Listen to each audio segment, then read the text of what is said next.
Howdy, howdy, chat. Welcome back to Shin Megami Tuesdays. I'm Henry. I'm Lux. And this is TechnoPoverty. We're here every Tuesday at 3 p.m. playing through Shin Megami Tensei III Nocturne.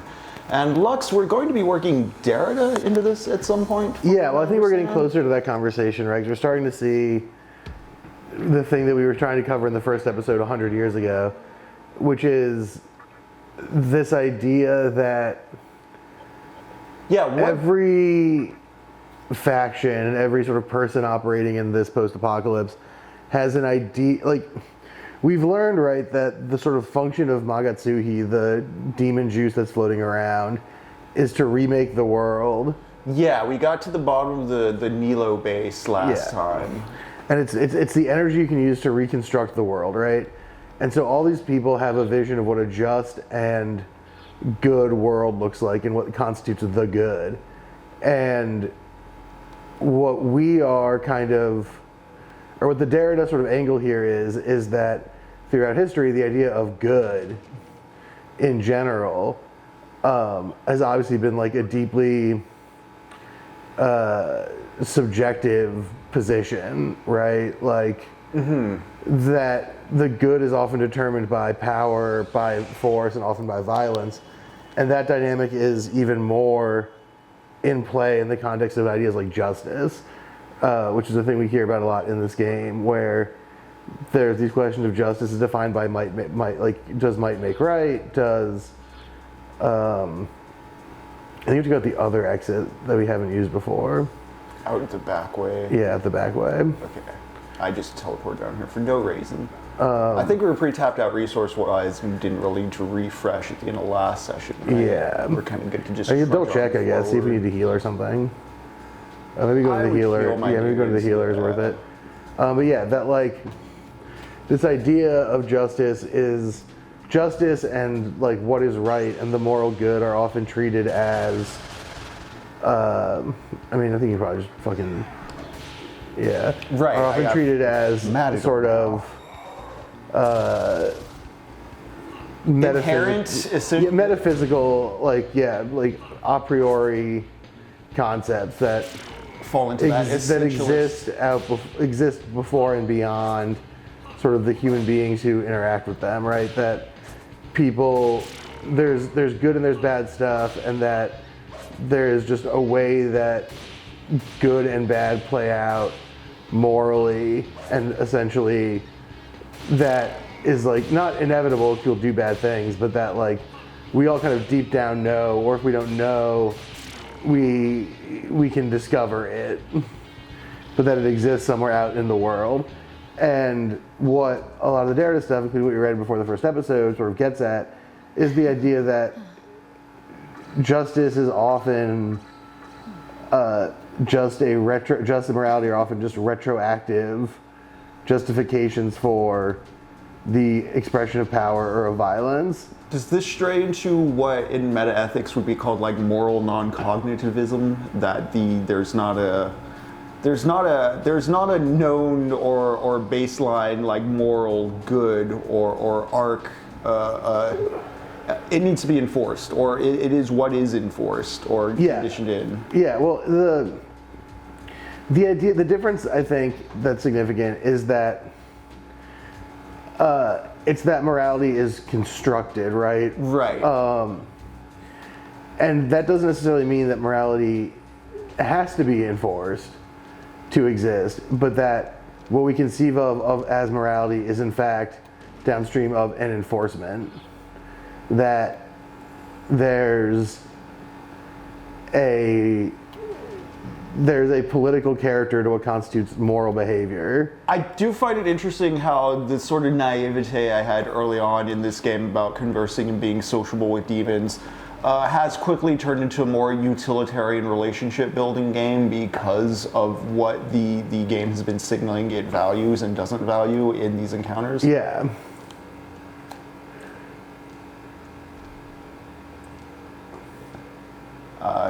I'm reprogramming my cultural sense or orientation within this virtual world based on the hard physics I'm coming up against. as far as what I'm supposed to be doing in battle, and getting my ass kicked and having to Yeah, go well, and which is interesting with the intentionality it's playing with here, considering. Oh, hello. Oh, hey, the menorah, firing wildly. Well, we should go around trying to find out why that is. Yeah. But so for this layered, like, ludonarrative texture of the game enforcing a meta-ethical stance through what you're coming up against in the resistance and that kind of guiding my thought process, that is basic Dragon Warrior still, or Dragon Quest 1. You know, as you roam the world map, there's not a lot of text directing you, but as things get harder, it's a signal like, hey, go back, go the other way. Try going south. Or talk to that guy first. I was going to go up that bridge.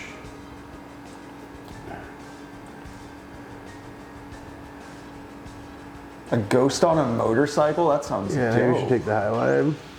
Is that the Menorah Man? We'll see. That's just 3 angels. That's Nathan. Yeah. Yeah, I mean, I will say this.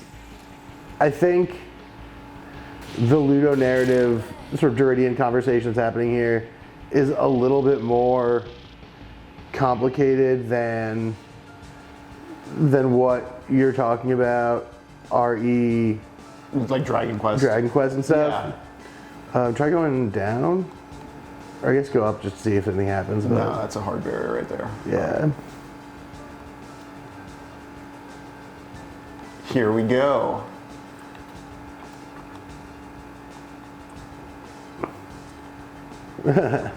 Okay. Okay, so this is my favorite guy. I just wanted to double check my worm, but here we go. Worst case What a we die. great way We've to start a session. We've barely done anything. Yeah, let's meet a new guy. This is my favorite. Ghost Rider, the Hell Biker. Oh, that voice. Yeah, he's perfect. Brother! There's the bastard right now.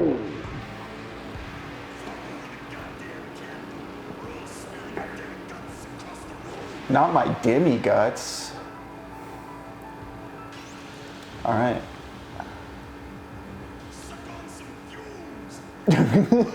Yeah, this guy's great. I assume his type is fire, obviously. I believe that is the case. I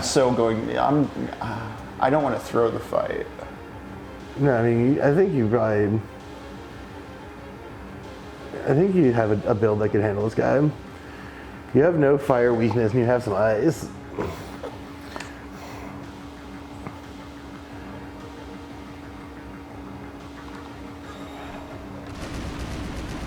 The multi-hit, right? Freeze him, get some crits. No, he's not weak to ice. Well, and she's got a heal, right? Everyone's kind of, well. Nope, force heal. And he absorbs force. Oh, nice dodge. So no Mazan. Yeah.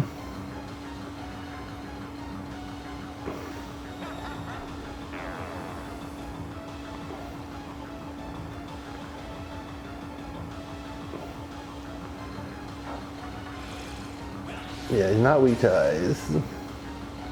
No force, not weak to ice. I'm just gonna deal her. Oh, here's some lightning. Try that. No.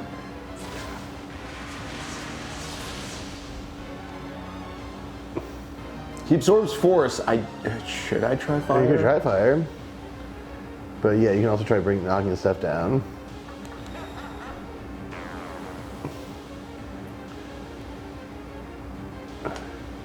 I'm gonna risk it. Yeah, I mean, He blocks fire. Blocks fire, absorbs force, neutral to air, to lightning, and fire, ice. Oh, okay. Hell exhaust. All Kaja effects negated. No, we haven't done any of those, so that's fine. Yeah, I mean, this might be a focus and punch style fight.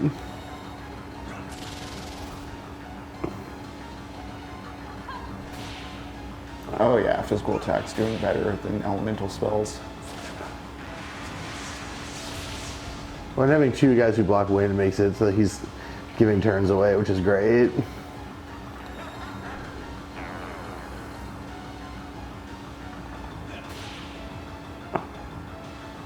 That's pretty good.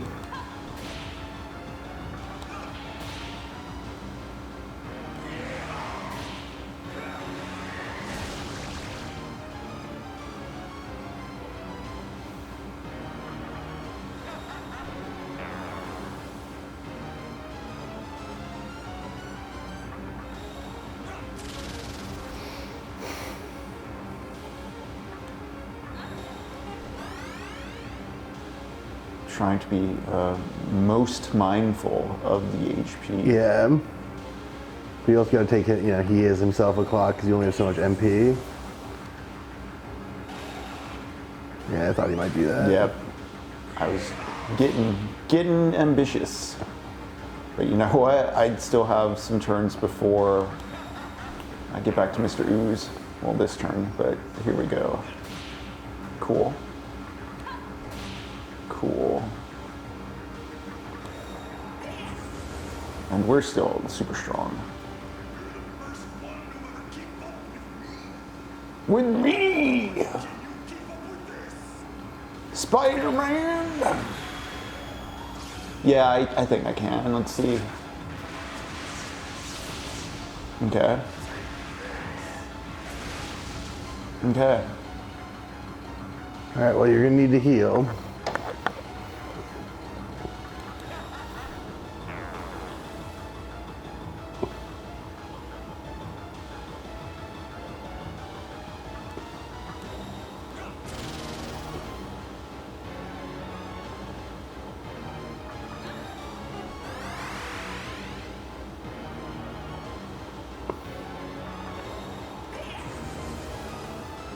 Oh, you're really hoping he doesn't? Yeah. Yeah. Well, let's see. Yeah, doing the cognitive spells I think is not going to work. Wasting time because he negates him so fast. Yeah. I just had that one very lucky chain. Yeah, I think taking advantage of his down stats is going to help you more. Oh, might have wanted to heal there. Well, see what happens. Because the drain attack does help. Okay, cool. Okay.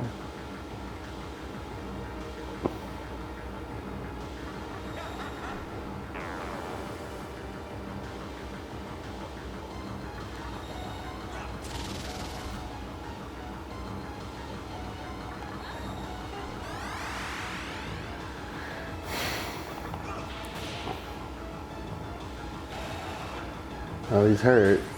He's doing the thing where he's like, oh, I'm having a bad time. He's slumping in his seat. So if you can raccoon to him one more time and get a focus attack off, Yeah. that'll help. Oh, maybe you want to, well, Madwar might be about to go down.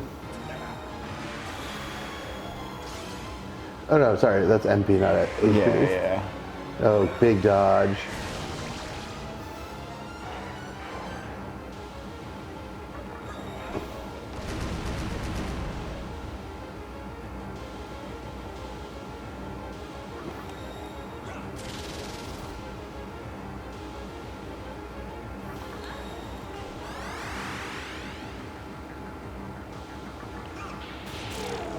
Nice. Nice. Hellbiker defeated. Healthy MP. Fog breath. I don't know what that one does, but we can find out. Ooh. Also greatly lowers. Okay.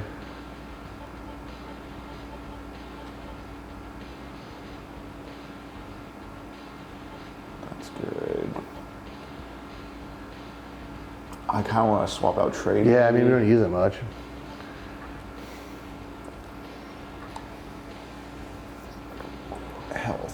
chest. Signs of change. So we can just go straight up to the next dungeon. We could. I think I want to, just to get ahead of any potential plot threats.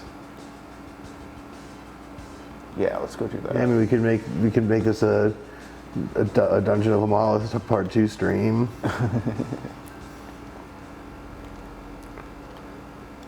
Do I have to go? I have to go back through with this. I suppose I could port to Ikebukuro, but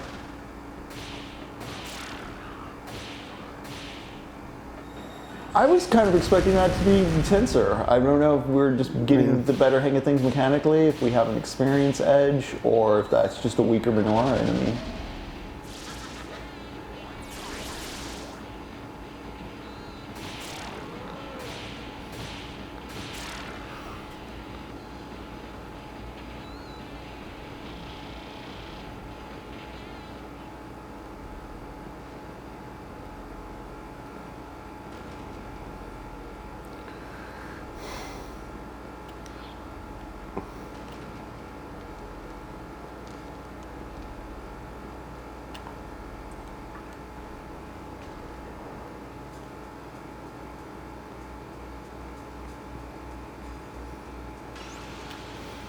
I now crave the sadism of the challenge dungeon, knowing it will make me a big buff boy for the critical path. Or at least it's my aspiration. I mean,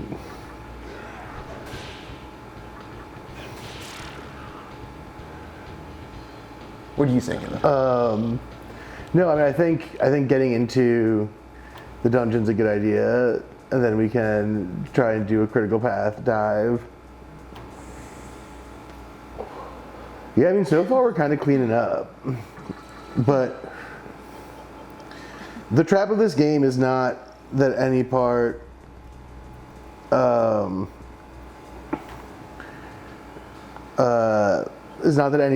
is like impossibly hard if you're at the right level. It is just like the cost of doing something overconfidently when you are the wrong level is staggeringly high.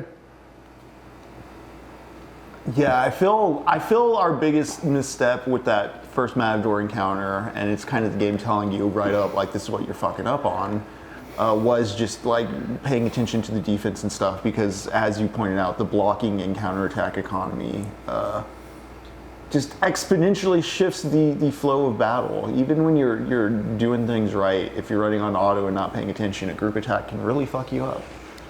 Or just missing an attack.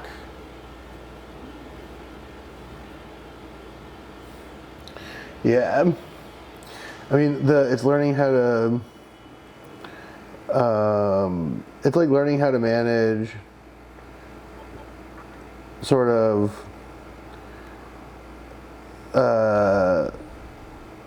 like, yeah, it's realizing that, like, the greatest power you have is actually action economy, and how you can control action economy.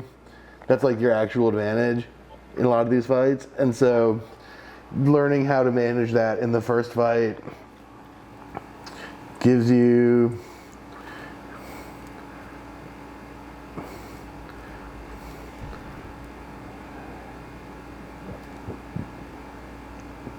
Oh yeah, let's see if I can actually get the hang of these travel mini games this time around, because I was just not. As we go into the Eraserhead and Mulholland Drive Theater of the Mind. You know, I dropped a Mulholland Drive quote last night while Jacob and I were navigating hell. I just mentioned it right now. I think I might show it on the Discord as part of this traversal of weird, odd, supernatural spaces. My master is resting. hell yeah. If you're here for But now information, I'd be glad to help you. we're back to meeting these weird people. I don't really have any questions for you. I don't think I'm fine. You don't have any questions What for. can I ask? You don't have any questions for the strange people who appear in a pre-made theater inside of a hell tree. No, I just want to get straight to the demon slaying. That's baffling to me. I can't think of anything but questions. The vortex world. Yeah. They may have already explained this to us. This is also why I was kind of like, I don't know if I really need to ask questions. Yeah, you're just explaining that this is, yeah, Kagutsuchi is at the center of everything. It's the animating force creating everything. We're like inside an inverse sphere. So the dude that leads Nihil, Hinekawa? What's his name? Something Kawa? Hikawa. He launched his device and he destroyed Gozu Tenno and the whole mantra base. But he's going to like launch a similar weapon in other areas of the world, Yeah. from what I'm understanding, in order to just control everything. Suck up all the Magatsuhi and become the creator of the new world. Seeking the answer to the Yeah, Henry's been trying to escape the Black Lodge for a long time. Begging to punch Kyle McLaughlin. Is there anything else you want to ask about? No, I'm fine. You should be quick. I look forward to seeing you again. Silencio. King of Mystery, I know you've seen Twin Peaks and I know you've seen Blue Velvet. Have you seen Mulholland Drive? Considering how much of a Silent Hill 2 head I know you are, it's kind of essential, I think. Oh, it's so good. Yeah. I'm trying to remember, did you do Inland Empire or Lost Highway? Lost Highway is my favorite one. If you've done Inland Empire or Lost Highway, I'll frame it as Mulholland Drive's a bit more legible than those ones. Hey, maybe Wild at Heart's my favorite one. Wild at Heart's pretty fun. Power Mad! Here you go. Alright, I'm figuring out the things to punch. You gotta punch everything. You just gotta actually punch it Yeah, and or not else crash it. you'll lose money. You have to punch things You gotta punch it, and that's how you get money. through You punching. just gotta not crash into it. We gotta get on the second Kalpa. Is money... Oh, this is the wrong one. Is there a way... There was a way to get like straight to the end, right? Wasn't there?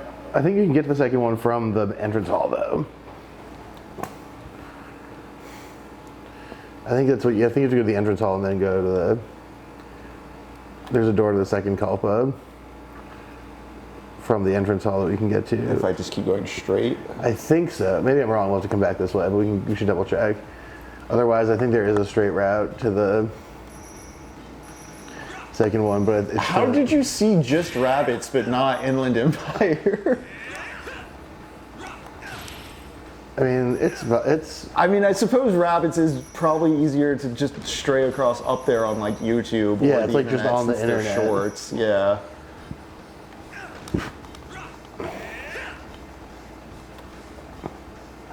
Oh, and maybe it's in fact your fault, Henry.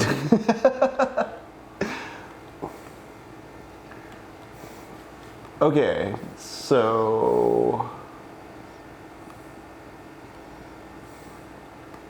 see, that's where I entered from. Okay, so then. There's the tree.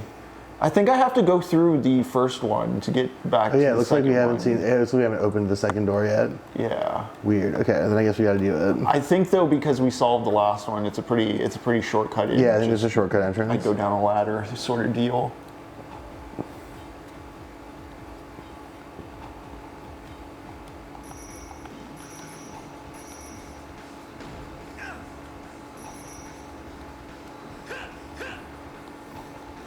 We've lost our sense of ritual. The art has been reproduced mechanically too many times. Well, I'm vaguely distracted. I'm trying to figure out with Burns what I'm going on the stream tomorrow, so that I can figure out if I need to go help Rory with another video of him torturing himself before or after we do the stream. Nice. Yeah, figure out what you're doing tomorrow with Michael Burns. I can, after the stream, I can show you the video where you took of Rory torturing himself. Also, just I heads think it's up. a straight shot. Yeah, heads up to the chat. We will not be having a show on Thursday the 3rd. We will be having a show on Friday, the 4th of July. It's going to be at 2 p.m. CST. We're Due to the nature of the national holiday, we're able to escape hell for a second to enter another, much more American space. There's going to be no book associated with Friday's game. We're just gonna be playing a game for patriots. Tune in then. Is it Iron Wolf? It is not Metal Wolf Chaos. That has been a good guess that the chat was also positing last night. But no, it is not Metal Wolf Chaos. It is a PS2 game. I think it's from 2002. I don't want to say much more. 9/11 simulator. Something similar, or yeah, something very close to that. It even has its own licensed rap song. Wow. Yeah. Nothing better than a licensed rap song. In a 2002 era PS2 bargain bin game, hell yeah. Remember, we have, what's her name? Nick's on the bench to do healing. Right. Or Dis, rather. And it's moderate HP Yeah, recovery, so it's big heals. Yeah. Good. Good. No, I actually, who's on my bench? Yeah, I mean, you could also mix up the party to try and level some guys. Yeah, especially because Naga hit 30, and Yeah, well, Managa also was showing signs of change. So if you want to see what they change into, keeping them in the party is helpful. But I don't know if you want to play the Evolve 'em game.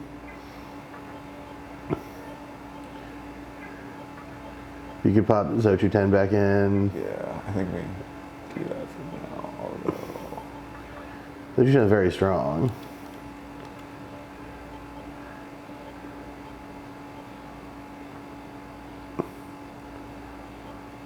And also is one level away from getting detained, which is a very helpful thing to have.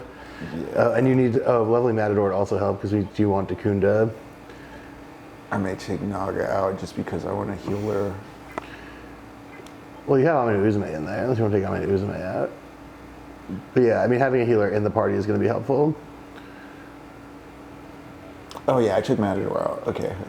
Yeah, I mean, we eventually do want to level Matador because we do need to get Dacunda I thought I in the still had mix. Matador in the party. Go past here. Get in here.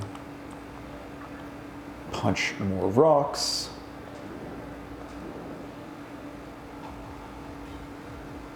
It's just like Kingdom Hearts. Haha, gnarly, welcome. Aw, gnarly. She Joker my 5 Royale until I Persona. Oh, yeah, that's true. Persona. Aw.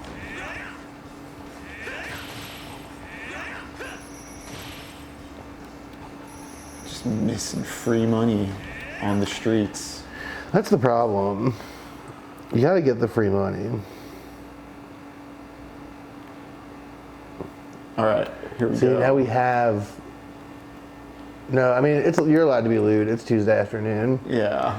We just picked up the Menorah of Dignity And we're giving it away. We're giving away our dignity. So to pair with, what was the other Menorah we got? let's see. It'll probably tell us. The Menorah of Eternity. Eternity. Giving away our dignity for eternity. Yeah, so we're giving away Eternity and Dignity for the rights to go into a tunnel where we'll get the shit kicked out of us. You know what? It's poetry. Oh, I kiss the burps.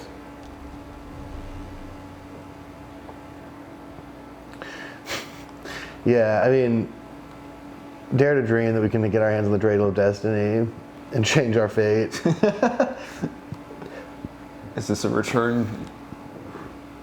Yeah, it is. And no, I do not want to. We probably want to use that to open the... Oh, or maybe it's just opened now. Look at these walls. Oh yeah, this is an easy one. I think we just punch our way through this. I don't know, that's some strong slime there. Oh, it fled. Never mind. He Well, the was black ooze is quite the con man, but truly a coward at his heart. The black ooze is the strong one. Oh, it's got the death touch.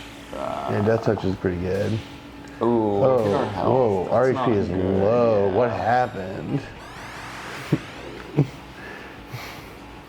Is that just from traversing the...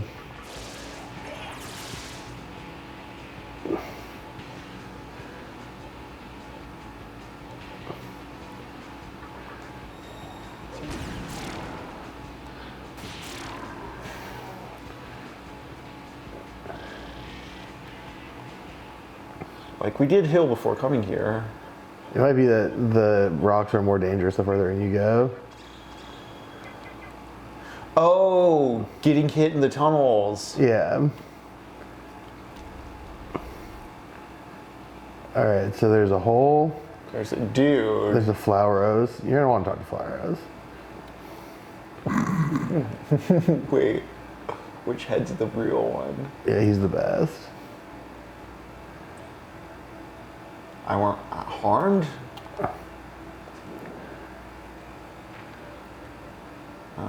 Icky sewers. Let's go. I love the broken apart mosaics. Guide. Alright. Yeah, the chipped wall, two color mosaics.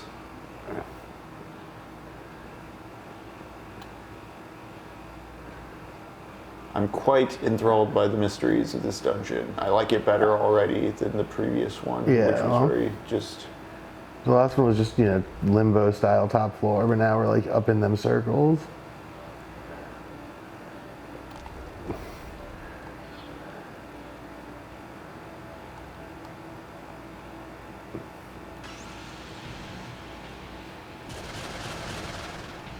Alright, this is a cheese ball fight, I think. Oh yeah. Oh, these green ghosts are a little tougher. Oh, Mazionga. That is a lot of Whoa. HP, yeah. And then they kamikaze. So they zapped. Ow. Ow. Oh, damn. Okay, cool. Not cool that my healer got knocked out. We have a backup.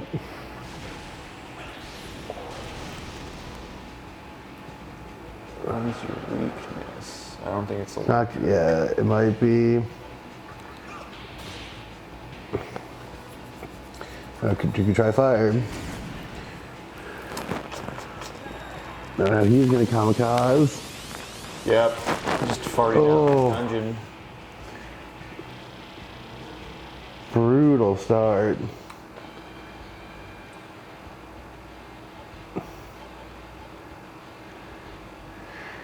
Yeah, people pay a lot to get murked by the fart gas. I've read 120 Days of Sodom.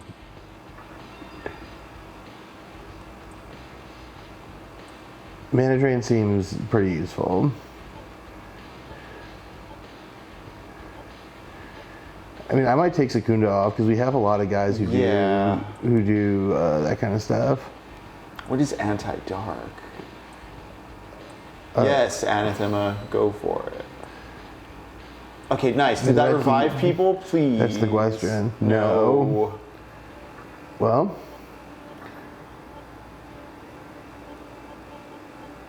the question we try and tough it out with. I have one revival bead. Do you say that and try and tough it out with the guy with like Matador and Dis instead? Yeah, I think so. Scary, scary start. Well, you gotta figure out what they're weak to. Those green explodey guys who I thought were nincompoops. But turns out they're nuke us poops. Nuke us spooks. Okay.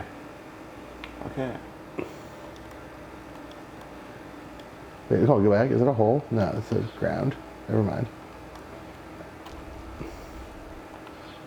There's a guy there. Was he here before?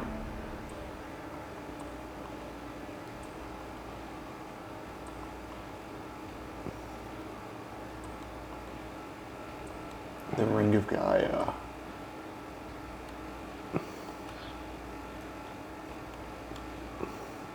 There's still stuff up there. You want to finish that corner? I want to go this way, actually. Okay. I was feeling like the Northway was critical, so I was kind of. I don't think they're. Yeah, I mean, this is, you know, the value of this is not a question of criticality because It's all an optional dungeon. it's all an optional dungeon. And we're here to. We want to cover all the whole ground because there's many secret, valuable resources, Yes. including experience. This just circle back to. That circles back to the start. So that's like if we want to go home. That's how. And it's a one-way door. Interesting. All right. I was pitching Forrest an idea for a stunt stream. Whoa, what's good, Choom? Choom room. How you doing, big dog? Oh no, we gotta fight. Well, these guys hate lightning, and you have lightning. We're just getting oozed and farted on. It's wonderful down here in the sewers. Damn, my boy's meditating now. In some ways, he's kind of gone woke.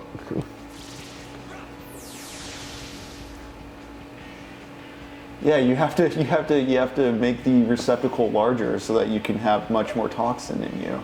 Oh, you could attack the shock one and get a free crit.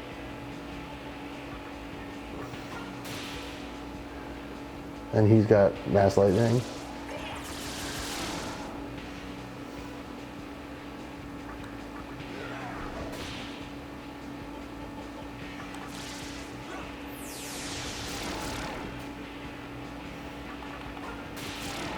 Okay. Panic Not voice. a panicked voice. Ah! Oh, get me out of here!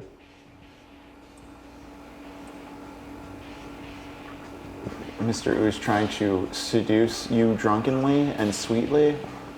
Oh, Oh no. well, whatever. You're unconfused. So.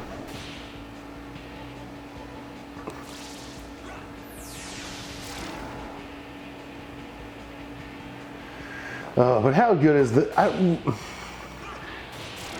Remaking Persona 4 seems so crazy to me. Is that the one that was like on DS? No, that's SMT4 was on DS. Okay, okay. Persona 4's golden. No, Persona 4 was PS2. Yeah, I think Persona 4 was PS2, and then Golden was PS4. Or maybe Persona 3 was PS. I don't remember.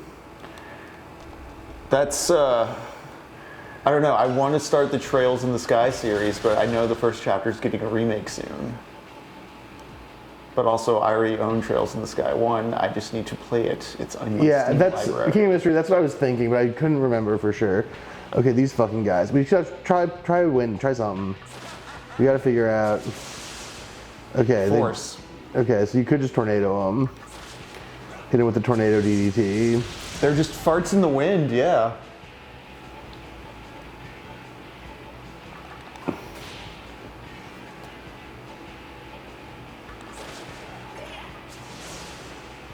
Oh, Last resort. yeah, that went much better though. But Matador's almost level. Almost got that Takunda.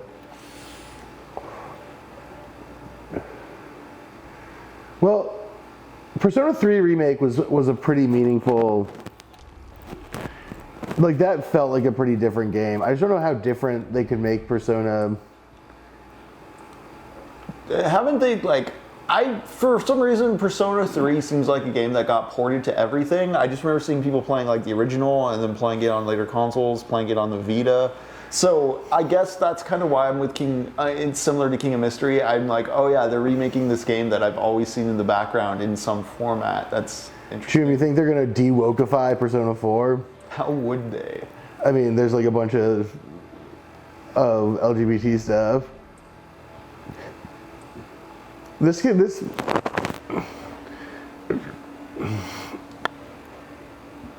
The trans arc's absolutely insane. I want to play the woker games between SMT and Persona. That guy's, I think, describing the plot of SMT2. No, they didn't really de-wokeify. They didn't really de-wokeify Persona 3 at all. I was gonna say, is there any reason to believe they would like de-wokeify or remove any content? Everyone's de-wokeifying everything these days, Henry. Are they? Yeah, didn't you read the big article about Elio No, I did not. that came out yesterday? Tell me And more. how it was going to be a very like LGBTE multiculturalism-y movie, and then they decided that reactionary folks wouldn't like it, so they took all that stuff out, and then trying to patch the movie back together without That sucks, sort of a lot of the man. core ideas made it less What the good, fuck? and made the Yeah. production process a fucking nightmare for everyone. Oh, you're gonna want lightning. Yeah, I accidentally had it on auto. Elio? Yeah, the new Pixar. Okay, I was gonna say, is that a Disney? Is Disney doing this? Yeah. Did they think, but we released Andor season 2, like one for you, one for us, like?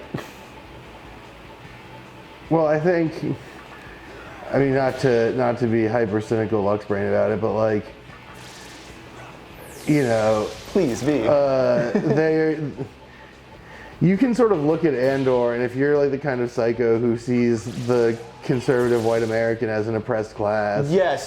you can look at it and be like, actually, these guys are patriots, just like my best friend George Washington. Luke Skywalker was a blonde-haired, blue-eyed boy. He speaks. Yeah, for me. Cassian Andor is the Thomas Jefferson of his time. You know. Hell yeah, learns Dacunda. God, that is so clutch. That spell is so mission critical sometimes. I'm trying to remember why was it such a priority. Yeah, cool. Yeah, I mean, yeah, exactly. No, but they're nice to their slaves in Andor. It makes the robots so. It blows my mind how under talked about, or it's more examined now because people actually went and watched Clone Wars because it's on streaming. But like the word clankers exists in the Star Wars universe. Yeah. In one of the kids shows, Crew brought it to the forefront, no less. Just how does? I mean, here's the thing. That's been so well covered. If you like the like conversation of like clankers or like how do people? Ooh, see, yes. Oh yeah, I definitely would. Oh, sir, you okay? I don't know if we have 30K, but I'll take your racked healing heifer. Apparently, is what this man in the top hat Sure. is doing. Nope, don't have enough. Okay. Trying to sell me off just like. yeah, the like robots and droids as metaphor for black folks and the power relation of like slavery is so well covered by Austin Walker et al. On a More Civilized Age / in like all of his writing about stuff. He's the guy who coined the. Oh man, they're gonna like drug me and send me back to the That's what happened front. last time. Well, it was free last time. These ones are charging for Oh, you it. want to try it? Okay, no, stop. We get healed, but like, are we sent back to the top? I don't remember. Let's see. How much did they steal from you? Probably. Well, we're all healed up. Wait, but how much did they steal from you? I don't remember what my. We were like cash was, pushing but- 20. Okay, not that bad because we were Yeah, only we were I like got pushing 20K. 20. Yeah. Just do a good job of getting money here. Don't get hit by rocks. God. But yeah, he's the guy who coined the phrase that goes around sometimes. We could have made them look like anything. We made them look like us. RE droids and robot slave stuff. And you know, I think is right. I think it's a good piece of analysis that the role that there's a desire, an implicit kind of claim and desire in this stuff that sort of a better world would be one where there's a class that does all the work and doesn't feel anything or think about it at all. And, you know, obviously America had that with slavery. And Star Wars, the aristocratic class has to have that leisure time to pursue the arts. yeah, and Star Wars obviously like engages that, or like, you know, replicates that position. These guys hate lightning. Replicates that position fairly straightforwardly with droids. Yes. I just remember the first time I was like, they used the word clankers. Like, do they say that around C-3PO? Does he? Right. Yeah. Well, no. No, I mean, like R2-D2 is like one of the good ones. Right. Exactly. Like R2-D2 doesn't get, and like we know that, like R2-D2 doesn't get the same like racialized approach as, you know, the goofy fucking. Using the one of the good ones phrase brings up this like model minority concept. I was thinking, have you seen 28 Years Later yet? Not yet. I wanted to see it after Postmort on Saturday, but Postmort ran long, so I had to go home. Alrighty, I will not say more for now. But I really want to see it. Obviously, I'm a big Days fan and a big hater of Weeks, aside from the first part of Weeks, which is great. Yeah, I think this would be up your alley. The first scene of 28 Weeks Later is amazing. The rest of the movie sucks pee. So droids, just hey, these guys, they're the perfect customer service item. They do it all with a smile, and they never get tired. Yeah, I mean, one of the Call them problems, clankers one with of your anger and the frustration, and they'll be okay with that. one of the big problems, I mean, not like necessarily. Oh, Choom hates it. Interesting. I mean, Danny Boyle directed it, though. That's the thing I liked about it, though, is because Garland is so meticulously about his logic and his self-contained rules and universe. And you see this on the fringes of 28 Years Later in the way it keeps, or it tries to be consistent with the lore and like have like a hierarchy of types of zombies. There's clearly a whole culture Garland thought up that Boyle was just like, yeah, I'm not going to explain that to anyone. Yeah, I mean, Choom knows this. I think you've heard me say this too, that Alex Garland was one of my least favorite movie people around town. It kind of clicked with me. I was talking with Jacob about 28 Years Later, just the way Garland by himself, again, he can create a fictional. Yeah, he can create a fictional scenario within like a genre story that's internally consistent and kind of like a fine little jigsaw puzzle or Rubik's Cube or, you know, Swiss clock. But you're not necessarily looking at something real, which is Tornado then. when. That's Civil War's biggest sin, is it's trying to be real, and that's just not that dude's bag. And I mean, if you don't like the dude's vision, I get where you come from with your dislike of him, Lux. I just like. I think. Oh no, wrong one. You need to hit it with the wind. It's okay. I'll just use a tornado when Mr. Ooze's. Well, they're gonna explode themselves, but you made it out alive. Yeah. My problem is that Garland writes movies. I don't want to see his Elden Ring at all. Garland writes movies. Yeah, well, I mean, I'm going to see his Elden Ring. I'm going to complain about it a lot. Garland writes movies as though that idea of like, as though the interesting part of a movie is the existence of a world with rules that you can write down all the rules Right. and understand it, and not that there's a story of characters who do things and ideas at play. And when he does get into ideas, it's all, as I've described before, Jungian bullshit that I hate and want to throw into the ocean.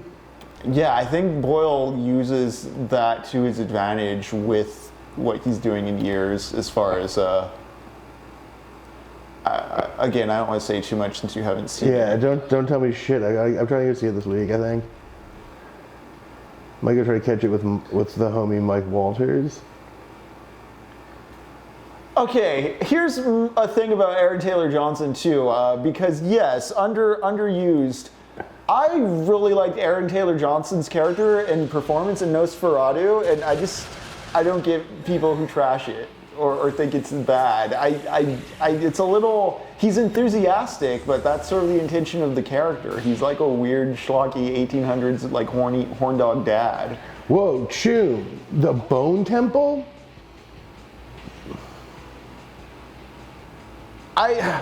Don't ask me this question when Lux hasn't seen the movie. You're gonna get me to just like explain the whole thing. But I mean, Wind.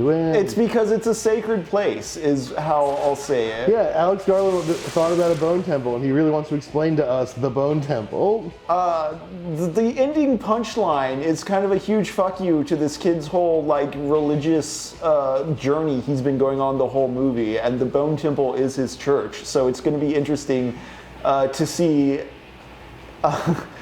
God damn it! I don't want to name details too vividly because I want Lux to just experience the ride. So, but no, the like having your faith challenged is going to be kind of the second thing, it seems, or not challenged but questioned, underwritten, having the whole foundation of your ethical framework pulled out from under your feet. That's also part of my Garland problem too, is so much of Garland shit is like, what if modernity doesn't have all the answers? And it's like, yeah, it probably doesn't, dude, but neither do you. You're dumb. Yeah. Like, you're a dumb guy. You want to try those 3 doors? You're just gonna... Dude, we've seen Like, that's what... nothing happening in Civil War is as visceral or terrifying as actual things that have happened in American history. Like, there's precedent that he's just completely ignorant of, and that whole movie is showcasing that. Yeah, I mean, the movie Men is so... yeah, this is... I think you can punch through this. Yeah, they're pretty weak. See, I do think Men works in the sense that it's like a self-contained, like Garland just being like, well, you know, it's the concept of male gender, like self-perpetuating its worst habits. You know, incels leading incels. Andrew Tate reproducing this kind of masculine idea that's just annoying and frivolous, and there's some like self-loathing gender stuff going on it, but like I find it a crunchy, visceral, gross, engaging visual metaphor. Yeah, but I just think that like men that... Yeah, I can see that the half a movie, but it is a what conceptually is like a short film stretched into a movie, although it's luckily, if I remember right, a pretty tight runtime. Well, Mazan will give you the getting so distracted by movie talk. It won't give you the weakness. The temptation. Shock will give you the weakness, not Tornado, but that's okay. They'll kill a lot of them. Yeah, we're still hitting guys. These are lightning guys. Waste an MP. Yeah, we gotta be careful with that. We gotta be real precise as we get to this dungeon. But you're going to talk about what you didn't like. Yeah, Men. The problem with Men is like, the problem with Men. Let me tell you.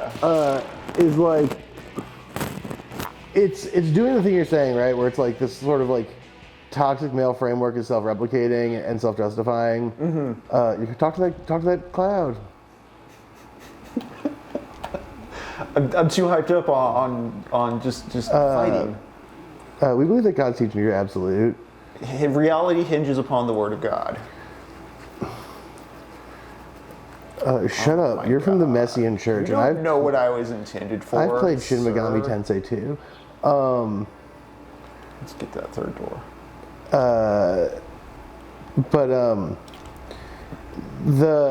That's a down. Interesting. I'm going to explore that other place across the floor. I think clearing this floor first and then going down. There was a shaft I didn't venture down, although it is marked on my map. But yeah, Men is talking about this like self-replicating like problem of maleness or whatever. Right. But it is also because he's a dipshit Jungian idiot with the brain of a baby. Yeah, it's operating on the assumption that maleness is like that that it is that way, not in. Are we going? Is it going up or down? It's descending. No. So continue talking about Men while that maleness is like a category that comes pre-prescribed and pre-circumscribed. Yeah, you're kind of doomed into this. Like it's inevitable that you're going to be this fire. self-perpetuating Is that a Gilo? Aguilau or a Fire Breath, obviously. Oh, they're all paper dudes, right? That makes sense. Yeah, and this dude in the middle is a fucking problem if you don't hit with fire, if I remember him correctly. Real fucking problem. But What up, Evan? But yeah, like it comes from this idea that man is a pre-circumscribed space, right? And so there's not this question of like who made it, because it was always made. Yeah, by, it's the eternal self-perpetuating incel. Yeah, and so if your analysis of sort of gender dynamics is, well, there's this thing called men and they emerge fully made from the ether as these horrible sort of Born from the bussy. violence prescribed bussy birthed creatures, then like you're not really saying anything and you're sort of not making a whole story. Or you're making a whole story, but it's a story that's like extremely reductionist in its understanding of... I mean, I don't even think it's a story. It is a cinematic metaphor. It's just a pun being told to you over the course of 90 minutes. It's a cinematic metaphor. So it's a metaphor that says... okay, the way that men are is bad. Right. And it is also essential. And that is dumb as hell.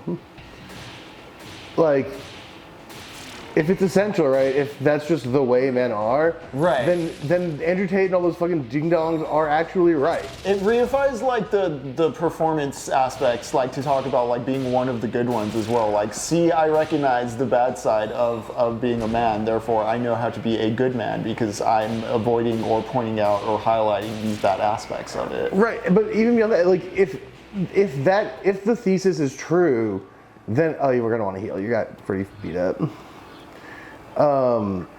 If the thesis is true, then like the Andrew Tate guys are just like correct, right? That there is an essential essence of what it is to be male, and that it's inevitable, and you're stuck with it. And it's, as opposed to it being a constructed and behavioral framework.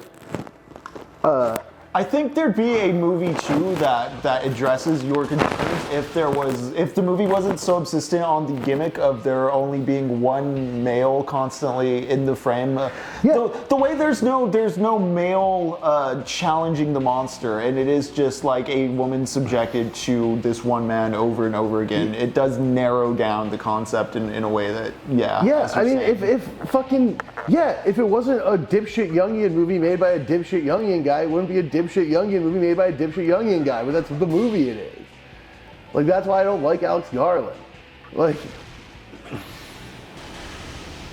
he's... I remember having high feelings about Ex Machina, but I haven't revisited it since the year it came out. Ex Machina is my favorite Alex Garland thing, although what I've seen of Dev is also pretty good. Again, with Ex Machina, it's playing to his strengths of it's literally three characters in a remote location, so it can be like an internal little metaphorical pocket world more so than a realist comment on anything. It also, like...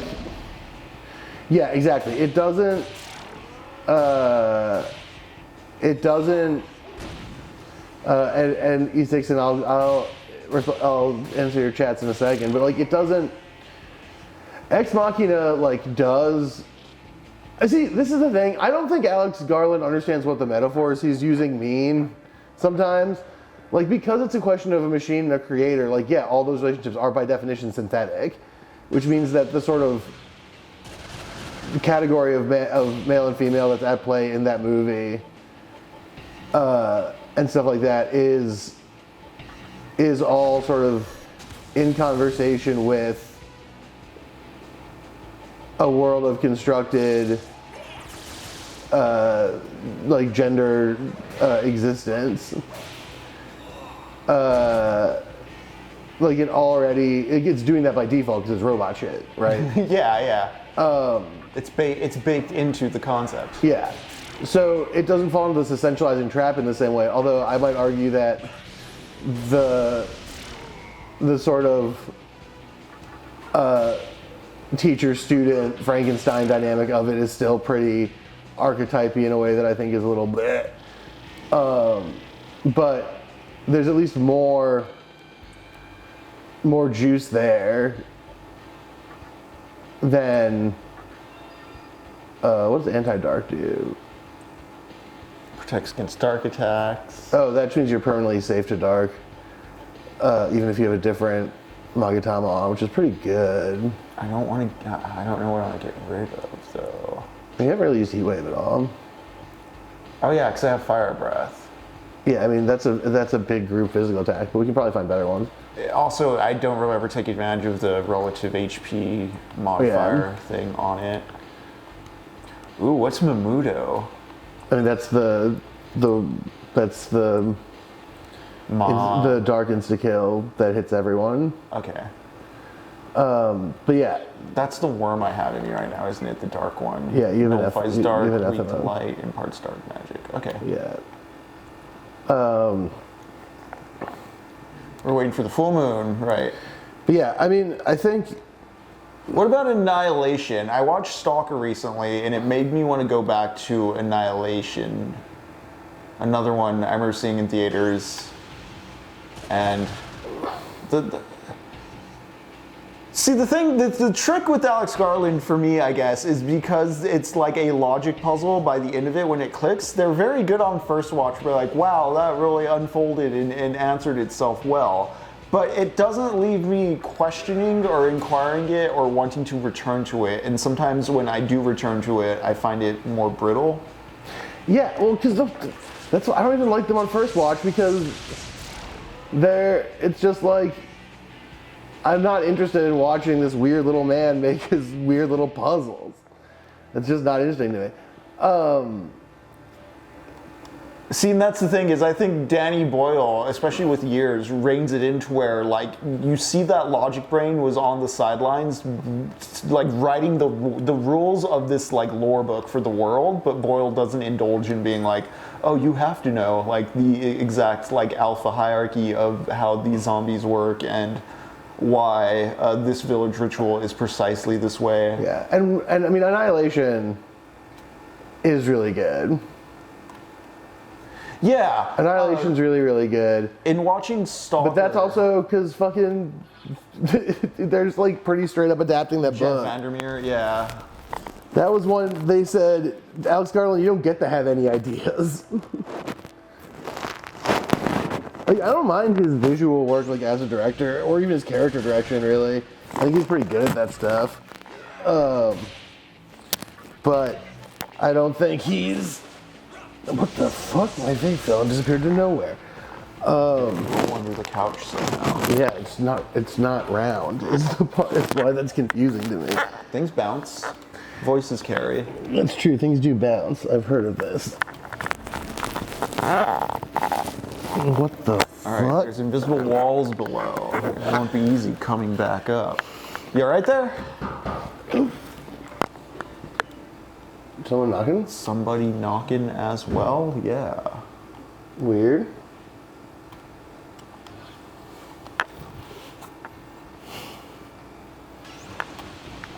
I should ask Jacob if he was expecting anyone. Was Dredd? Oh yeah, Dredd's also Garland, right? Yes. Yeah, that's another one where like,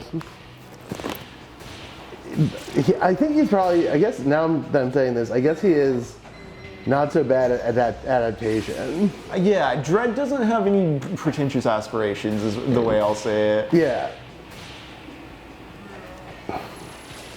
Is someone going around knocking on a bunch of doors in your hallway? Maybe. It doesn't sound that way. Okay, I was just saying, I don't think we're expecting a maintenance guy or anything like that. What up? Did you expect someone to knock on the door? Oh, maybe it's a package.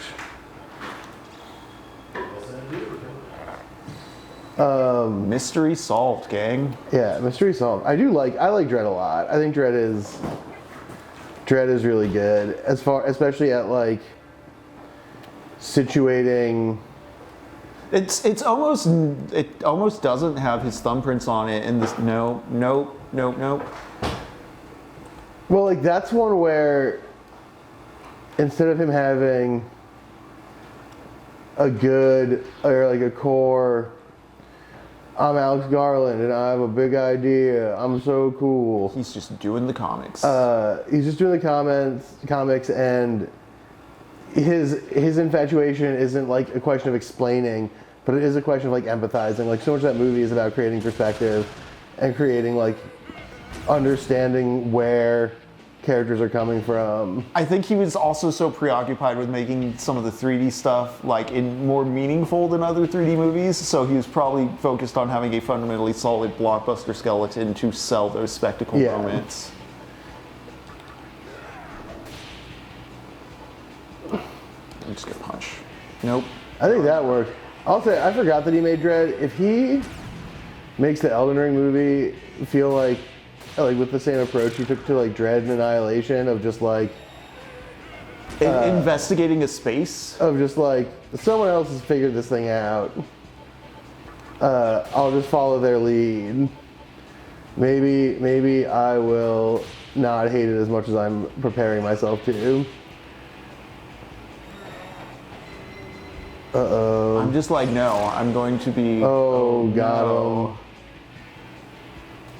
Well, I'm going to be focusing on battle. That's what I'm going to do, instead of thinking about an Alec Garland Elden Ring movie. Looks like we need to bring Abe Uzume back in. Yeah, we do have that.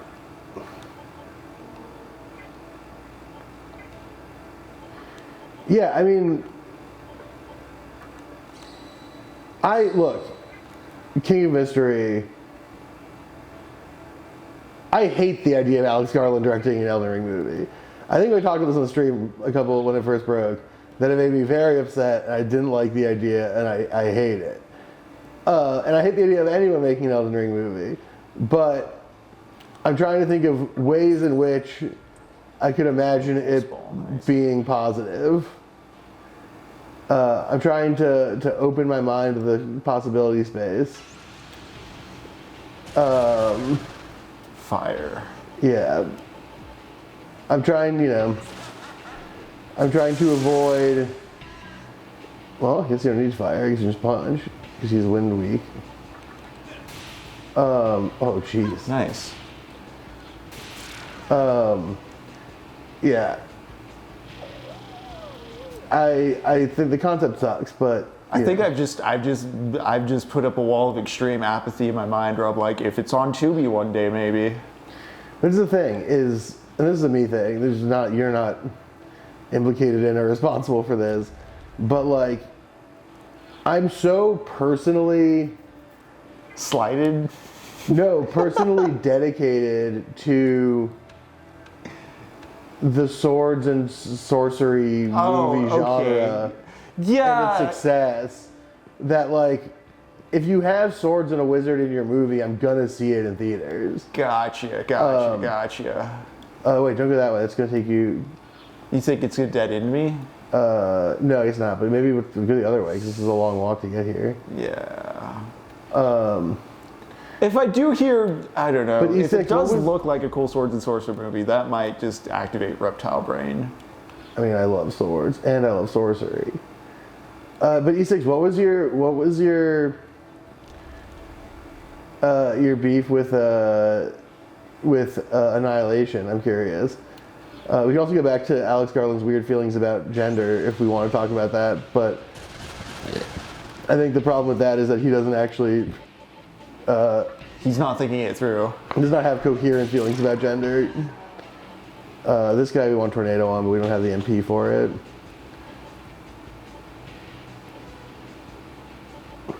I'm just gonna punch this guy. Yeah. But we got wind here.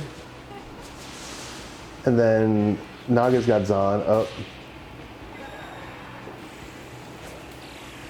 Oh, you got lucky. Very. But you gotta find your ways to maximize. Oh, that sucks.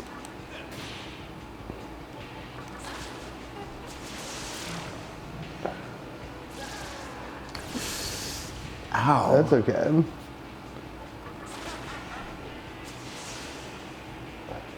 Why is he so healthy? Says directly before punching it to death. Oh, another level for Naga. If you make a poster with a sword and a sorcerer on the cover, Lux I mean, will yeah, go no, to it. that's unironically true.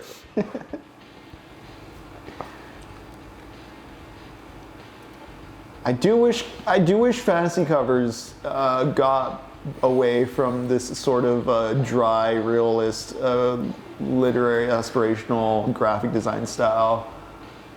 I mean, it feels like the reduction of friction of everything, but I want there to be a dragon on the cover. I want there to be like a dude riding a horse fighting a serpent. Yeah, I mean, Medium physical damage towards as discussed, we want to keep flatter for sure. I would say, if you do Dark Might, if you don't really... Oh yeah, because it's moon dependent. And we don't pay attention.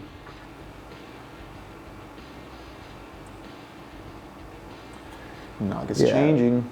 But I think that's fair. I mean, I think it's fair to look at the surface world of the movie, but like, Annihilation's a weird one to do that with, right? Because it's like, they aren't really culturally extant aliens per se, aside from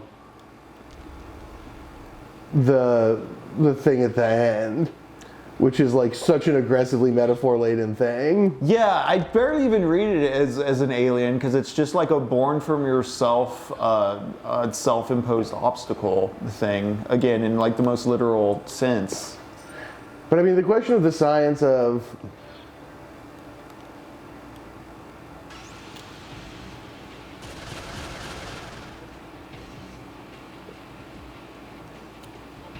well, I think that's a somewhat interesting read on Midsommar, but I think that I think you can get some juice out of that. But I do think that there's with Midsommar a fun thing is that like kind of the scariest thing about Midsommar. The scariest thing about Midsommar, at least to me, is like that they're just guys and they're still that way. Yeah.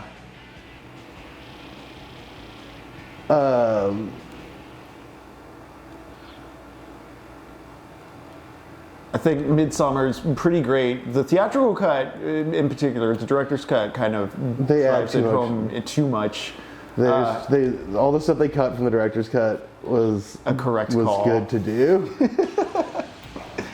But yeah, that they're just regular dudes. It's very much like, no, yeah, these are the very real reasons people join cults. Like, this is the emotional dissolution of self and kind of like the catharsis people find in that. Yeah, but I mean, like, you can look at it as these guys are weird, sort of post-human monstrosities to some degree. Dehumanized by like the tendencies that push us towards fascism. Yeah, I mean, if you wanted to, these guys they hate lightning, but also that works. Nice try. I think you can probably punch this guy down.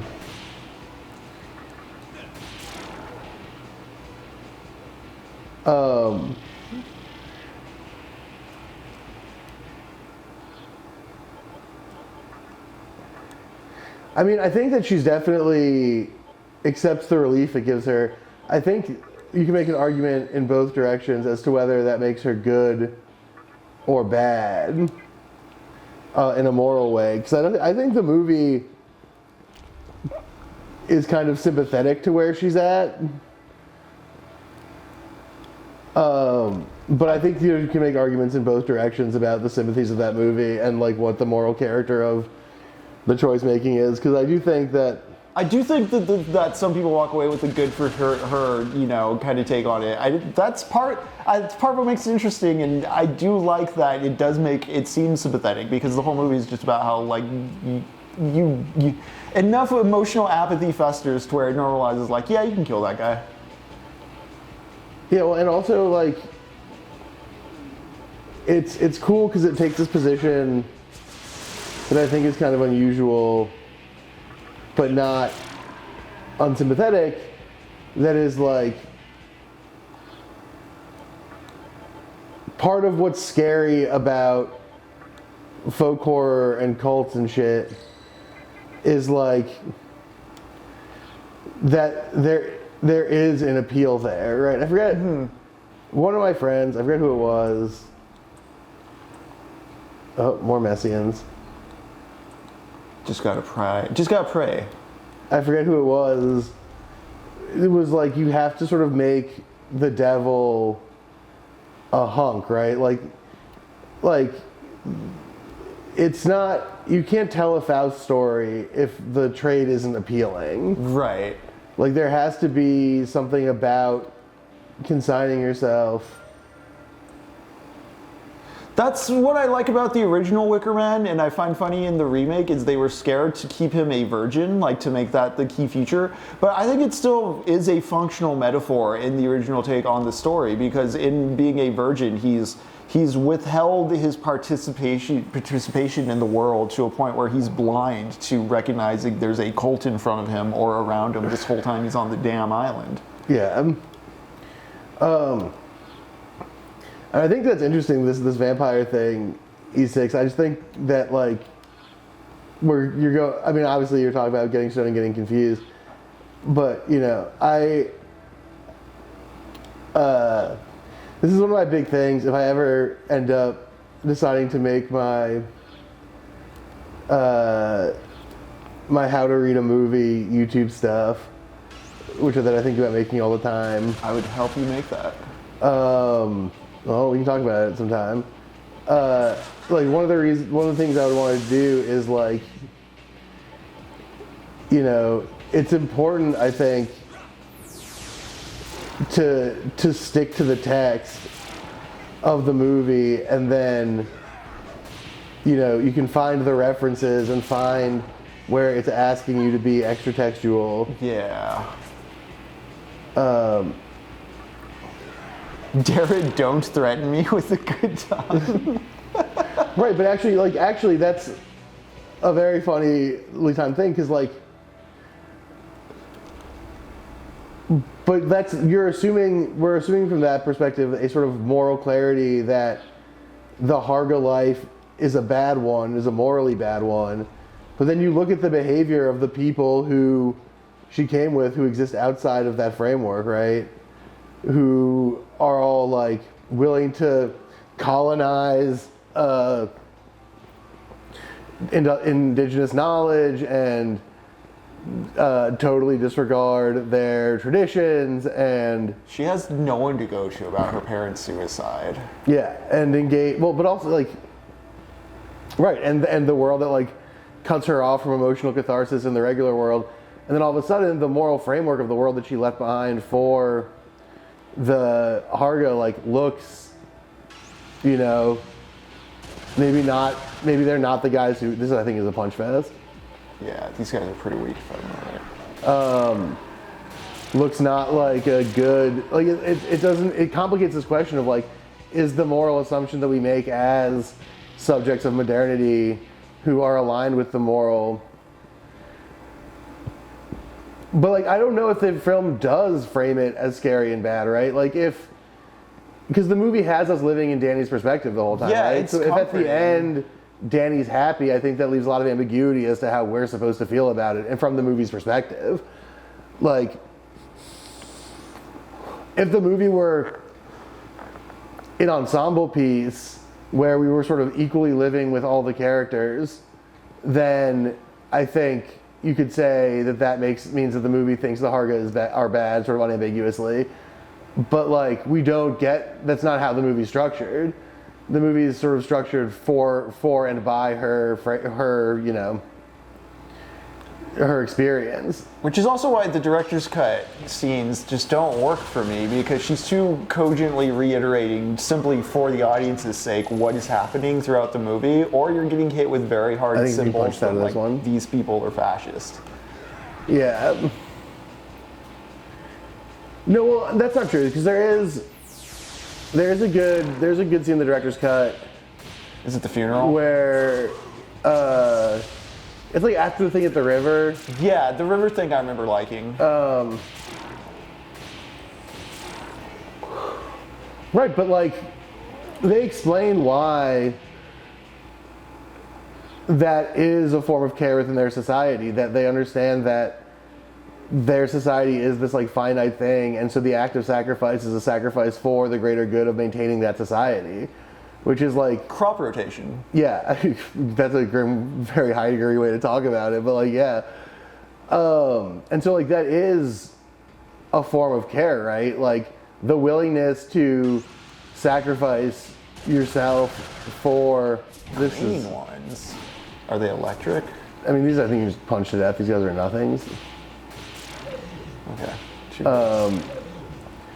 For anyone, yeah,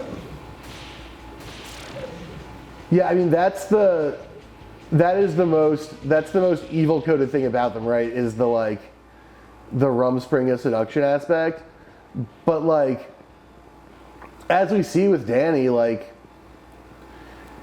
it's not.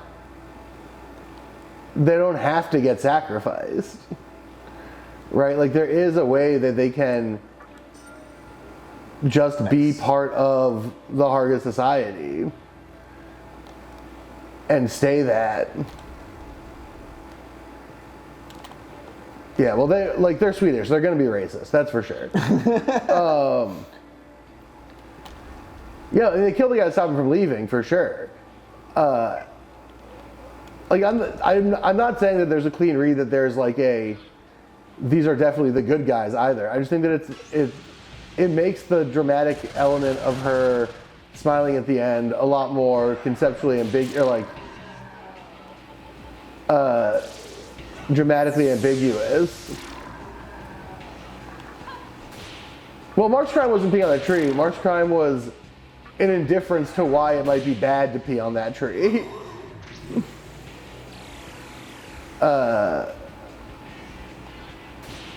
Which I think is a little bit more significant than just peeing on the tree. Like there are other trees he could have peed on, right?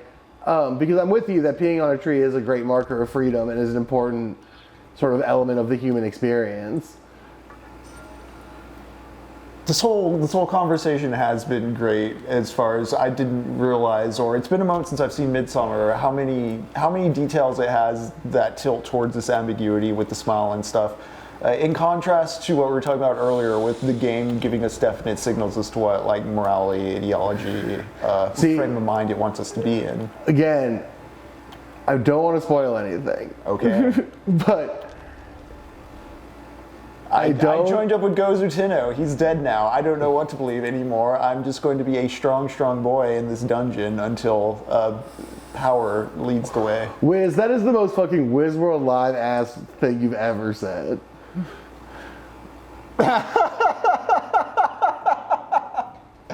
I don't even have to ask. Hikawa was a dangerous man. By that devil summoner. Okay. Talking about Raido? Interesting. Could be. I don't know. I really like Midsummer because of. I mean, I think ultimately what makes Midsummer interesting, what I like about it, is that it's sort of having its cake and eating it too. I think it's his best movie of the three I've seen. I would have to think a little more before I can make that distinction. I want to rewatch Beau is Afraid. I found it interesting, but also I was like, this is heavily just After Hours. I love Beau is Afraid, except Yeah. the last couple minutes are a little bit like, you didn't have to do all that to me.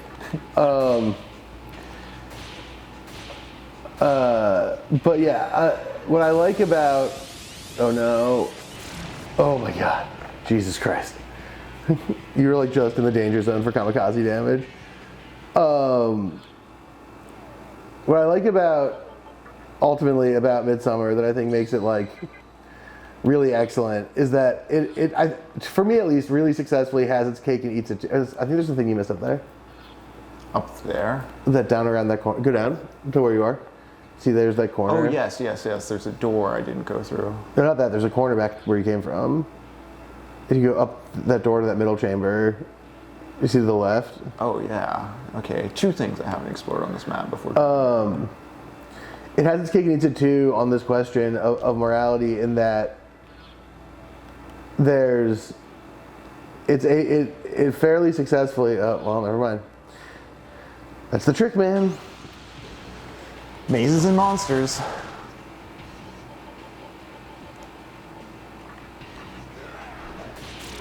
Yeah, you can punch these guys. See, okay, so I would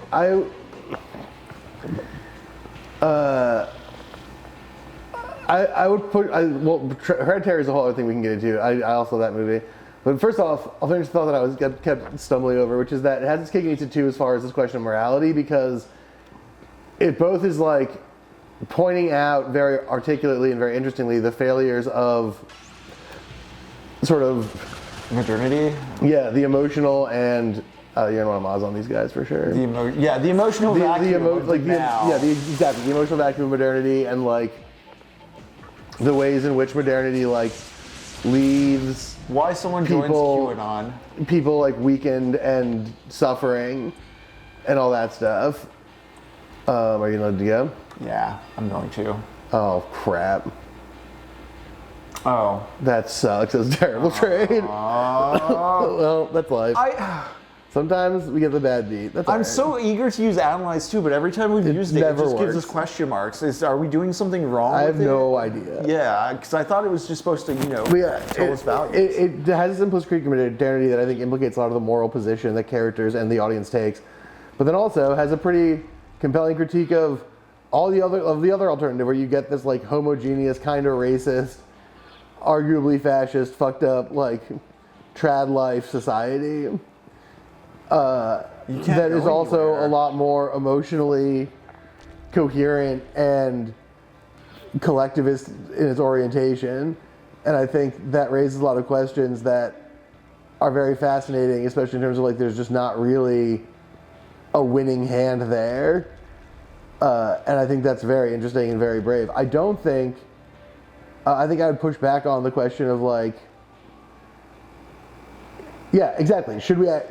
Yeah. It is should we actually return, but it's making like an actual case for return that isn't black people are allowed to have jobs and like women get to do stuff.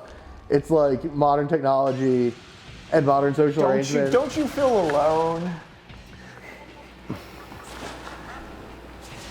Isn't the one person you're supposed to depend on just a real piece of shit? Well, the thing is, you can do the death of the author stuff, but like, this isn't like an authorial question, right? Yeah, I mean, it's not a question of correct, but like, the thing I'm saying isn't an authorial question, but I push back on the feminist stuff because like, I'm gonna go down that hole. Danny's reaction is very much in line with pushing back on a society that demeans or discredits the role of women, and instead she aligns herself with one that is like meaningfully more empowering to her as a woman. I don't think you can get out of this hole you're in. No, I was gonna go down to the next level. Yeah, I think you have to but I think you have to find another way down to floor 2. I haven't gone through those two right there at all, is what I was gonna jump into. Yeah, I don't think you can get to them from where you are. Yeah, I just walk forward. There's no door. Oh, so that's the exit. Okay. Yeah, there's not a correct take, but it's one weighted more within the text of the thing. Do you read that they rigged it? Wait, what? You think that there's a greater patriarchal influence in the Harga society than in the modern society that Danny leaves behind? Because I don't know if I see that. I don't really, considering the way she's converted with the mass of women who do the shared yelling. Yeah, the shared her. grieving stuff, and then Yeah. also the like, Mr. Roos is confused. Now you want to try to have a conversation? I think he's confused and just went home. Okay. Mazio. Okay.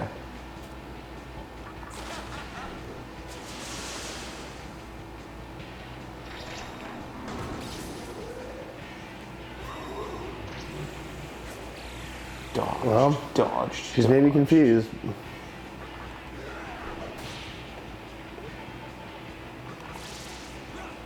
Got him. Yeah, right, that's what I mean is like, Jesus Christ, Chew. That he really snapped with that one. I was in tears when he had the slow driving montage through the forest on fire. Truly. Finally, someone brave enough to Finally. describe the actions of the radical left. Someone who, yeah, we lost America, and Alex Garland just You gotta reset your understands dudes. what it feels like, and yeah, I do need to resummon. So the Antifa massacre, was it that the Antifa were massacring people, or were a bunch of Antifa people shot? I think either way, it doesn't matter to the fiction of the movie. Yeah, who knows? Let's not take sides. Yeah, so true, so right. I'm kind of curious about what the... What's your money situation right now? Oh, but if I go any further, it's cursed. I'm rolling pretty well. I can buy that healing one if I want to spend my 30K that I have banked up. That was near the entrance? I don't remember precisely. Cool. I think this might be, try moving. Learning to use a float thing.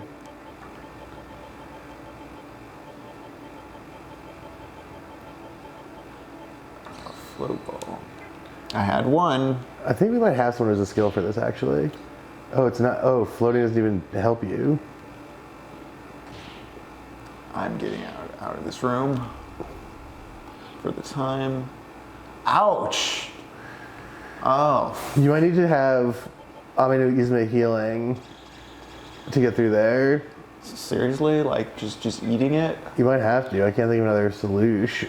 I can go back up top and come down and Try and see if there's another way to drop down there. Yeah, I mean, I think that there is like clear color symbolism in terms of how the Harga work as a homogenizing force. I think that's true. Oh yeah, I have. I think that's right, but like the vampire thing is like obviously anyone can read anything however they choose, but the thing with that is like that's just adding an element to the text that's not there in the text, and so then it becomes confusing to. Also, just the general push towards like otherizing human behaviors as vampiric when the horror is that it's people doing this to each other. Well, I mean, I think that the movie is engaged in some like, damn, look at these freaks yeah. stuff. So I don't think that is terribly out of step. But obviously, literalizing it is not the thing that it's doing. All right, here we go. Invisible walls on this floor. Big floor. All right. All right, good luck. Try going that way. Any gimmicks with the ceilings? None that I see. Nope.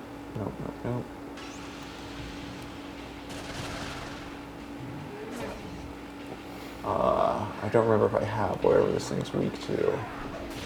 I think it's ice, but I can't remember. I know I've seen I'm wrong. It's that little backwards. moth creature in things before. I think I have a friend who has like a plush of it. I mean, everyone loves the Mothman. What's its name? Mothman. Is it just Mothman? Okay, That's Mothman. that makes sense as to why he would have a cult. Damn, ouch. They are hurting Mr. Ooze. You're gonna need to heal that guy up. Oh no. Chat, you can't see it, but sometimes my TV threatens to turn itself off. Yeah. Sometimes it says, I'm done here. I know it is, well, he's frozen, so. I'm gonna pass. I'm just gonna I strip. mean, I do think Danny's targeted and in a, yeah, the TV said, fucking, you're getting rocked, dude, get out of here. I do think Danny's trapped in a deliberate way. I don't think it comes from them using her like that her sister was a pre-existing figure in the Harga universe. I do think she definitely is someone who Pele goes after because he sees that she's And there's, I think, an interesting question there of, does he go after her because he thinks she's capturable and abusable? I don't want to learn Mamudo, I think. Or Shock. does he go after her because Yes. does he go after her because he's like, Damn, I've been cursed. oh shit, okay, that's no good. Do we have something to cure that? Uh-oh.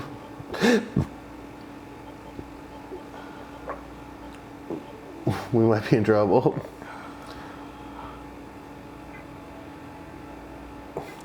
Does he go after her because This curse just drained my health? I think so. Oh, hey, Mask for Mask, how you doing? Hello, Mask. Yeah, but the question is, do they target her because she's someone they can sacrifice, or because she's someone who he sees as uniquely in need of what he perceives to be the benefits of Harga society, right? Like,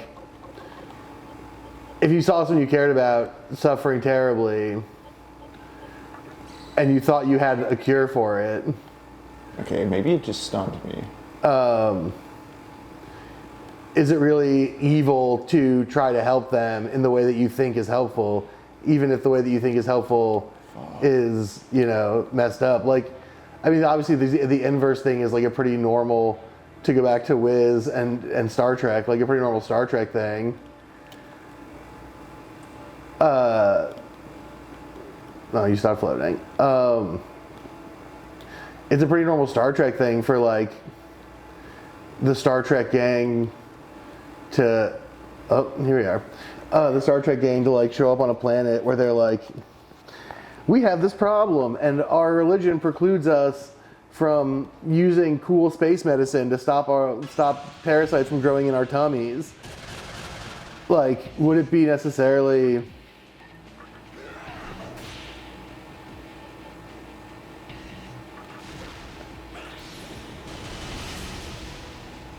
Well, wait.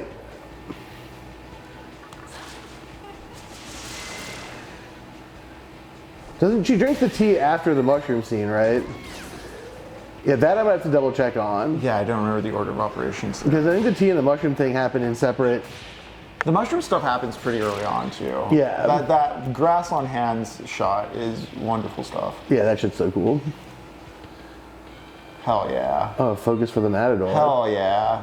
Because you can also cast focus on other party members, so that might... No, I mean, I think Midsummer as a winter movie makes sense.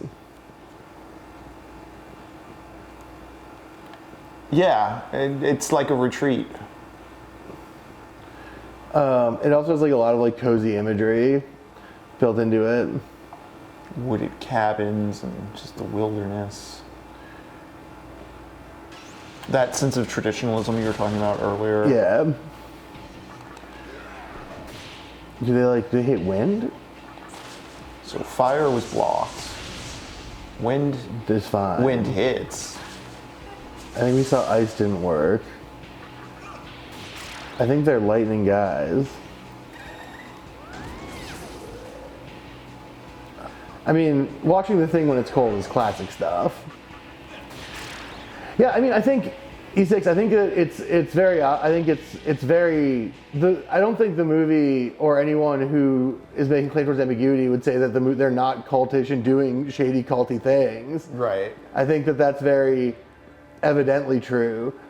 But the argument where the ambiguity comes from isn't actually they were good, because that's also not ambiguous, right? That's just reversing it. Certainty. The ambiguity comes from the idea that what they're reacting to, i.e. modernity in general, is a distinct but also present form of evil and cruelty, and that their behavior is... Oh, well, there you go. That their behavior is an offshoot of, or is a reaction against that, and that the way in which we view all of their stuff as sort of implicated by this question of good and evil is like tied to the presumptions that we make about good and bad lives and how justice works and how people work, that comes from this sort of modern position, right? That's why Danny Smiley at the end gets to read as ambiguous, because you can definitely read it as like she joined the evil cult and she's bad now, but you can also read it as this person who was abandoned emotionally by a modernity that like Found community. That left her alone in a way that, you know, led to her sister's death and her parents' death, has now found a space where she can exist outside of that and exist on her own, on terms that she finds to be like actually healthy and free of the sort of oppressive pressures of her relationship and the sort of grind of her lived life and all that shit. And that's where the ambiguity comes from, right? The question is not that one is good and one is bad, because there's, you know, pretty textually based reasons to think both things are pretty bad.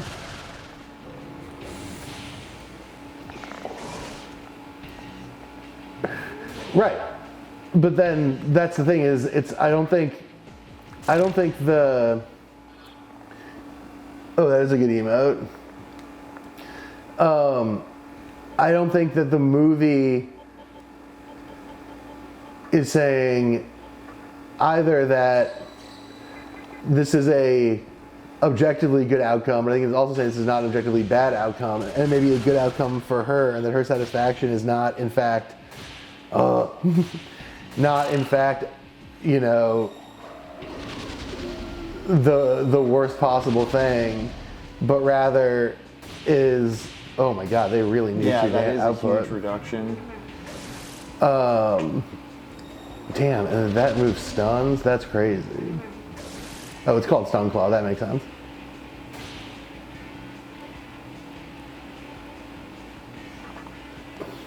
Nope. Oh my god, I don't like this cursed status. Yeah, I mean, we may need to like backtrack and talk and try and buy the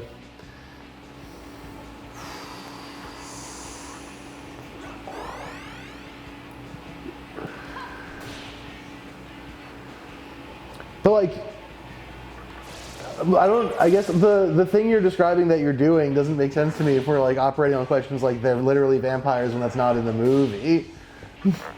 Like, that's not taking the literal text of the thing as literal, right? That's adding a bunch of external stuff to it. Like, what's taking it as literal is presenting the literal stuff that happens in the movie and saying, well, what does this say about the thing that stuff that happens in the movie? Right? Like, that is the critical methodology at, what's the Balm of Rising? Oh, okay. Revive someone full HP? I mean, I could use that on this if I wanted to waste it. Alright, Wiz. Yuck. Yeah. You gotta balm it. Although, Wiz, I will say I respect that you did that joke about, like, 40% as gross as that joke would have been on a Pixel Goblin stream. So, congratulations on your restraint.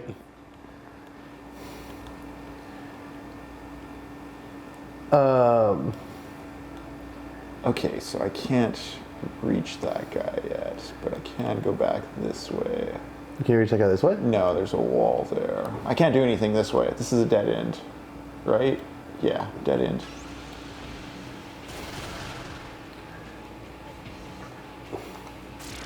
I'm starting to retreat just because, you know, curse. We're running out of resources. Yeah, I mean, All right, what's this way though? it may be that our best bet. Get back up to that 30k monster. Thing is, I don't know how to get out of this current. Well, I've seen, like, I don't think you can call that literal when there's a text in the movie and no one says the word vampire. Do you know what I mean? Yeah. That's I think what the pushback is. If you want to be like, I had this instinct that there was a vampire metaphor happening and I'm reading it through that lens, Like Silence of whatever. the Lambs, I read that way because there's a few references to Dracula throughout. Doesn't necessarily mean Hannibal Lecter's a vampire, but you know, he's. But like acting like vampires is like a made up idea, right? Like Yeah. there's all kinds of different sorts of vampires. Like anyone. Right, but like. There's sinners and there's Nosferatu. Right, they're doing Norse blood rituals and they're pale because they're Norse. Right, like they're not. That's not vampiric stuff. That's just Norse stuff. By that interpretation, everyone in the Northmen is vampires. I don't think that's like a total a clean read on that movie. Okay, I found a way kind of into the outer rim of doors. No, I mean I'm not saying you can project any lens on a thing that you want to. That is your prerogative. Your prerogative as a viewer. My claim is simply that I don't think you can describe that approach as a literal reading of the text. Like the way you're characterizing it, Mask, is in projecting the lens that you know. Different door. Whoa. Whoa. This is the gravestones of the guys you've killed. This is more dead bosses. Ose. The two menorahs. No, well, those were the two bosses that we had to fight, remember? Kaiwan was this annoying star guy, and Ose was the giant leopard man. Oh shit, yeah. Those are boss graves. Down here? Alright, there's a ladder over there. I don't know why, I just wanted that dead end on my map, I guess. Yeah, I mean, Master Mask, I think anyone's allowed to interpret anything however they want. But, like,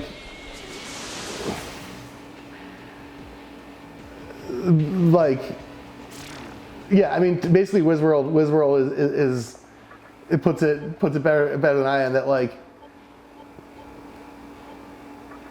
if you are taking for granted that the thing you've decided is true and reading the movie through that lens,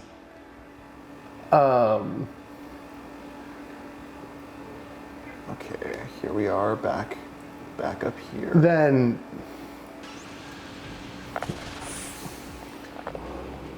Oh.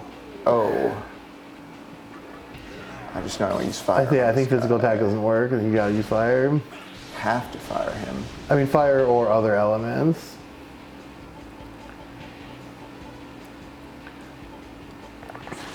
Just gonna heal him. No, I don't think No. wind is gonna heal him. But physical doesn't want to do anything, so you gotta use other stuff. So you can use Zan with the Naga if you wanted. No. Well, or not. Nope. Good thing he has a bad hit ratio too. Or, yeah, it's fucking Matador can't do shit because Matador has no MP.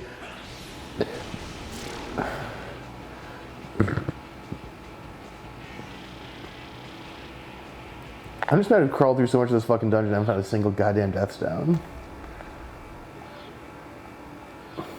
I was like, did I just keep it spit? Oh wait, maybe that's a death stone. Oh. That would be so good. Yes! Oh! How did you know? Oh, unbelievable. Well, that's for fusing, but now we can use it to fuse Daisoju or Hell. Right, that's how we got Matador, right? Yeah. With the Deathstone fusion. Yeah. I think there's another way to get one.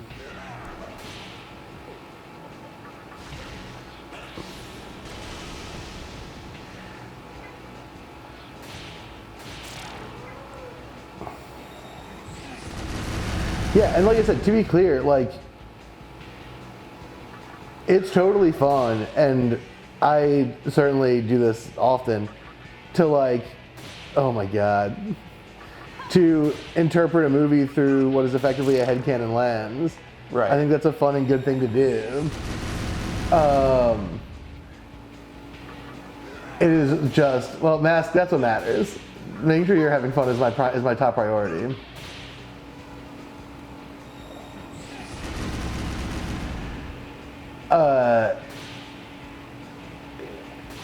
it's just, oh no. It is just that, what I'm trying to get at is that the more sort of esoterically personalized the sort of headcanonicity of the interpretation is, the more... What?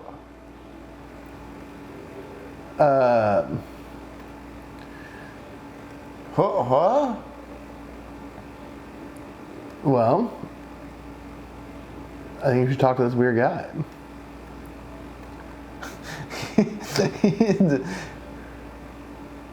Okay. He was the wizard of 1,000 Kings. And I chanced to meet him one night Yeah, I mean, wandering. yeah, it was very interesting. I would like to hear it. Me and my magic man just to fill in fine. Kill the man I hate. Is that what humans do? They kill those they hate. Is that what humans do?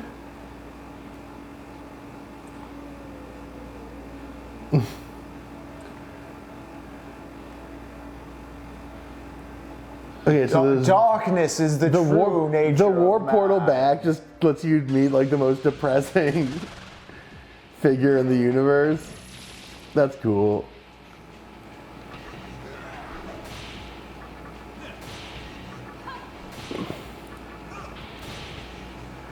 Well, so the thing is, I think on that point, E6, is that like, when you're operating from a position of sort of headcanonized presumption, you can't reasonably expect it to be, oh no,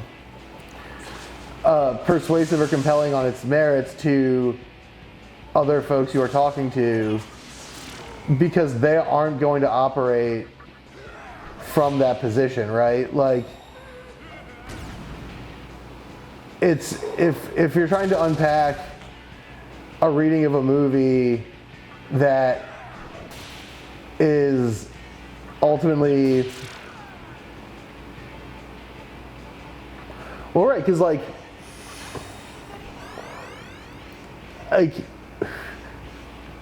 it's, I think that's built in though, right? Like that's sort of the thing, is that discussion comes from like shared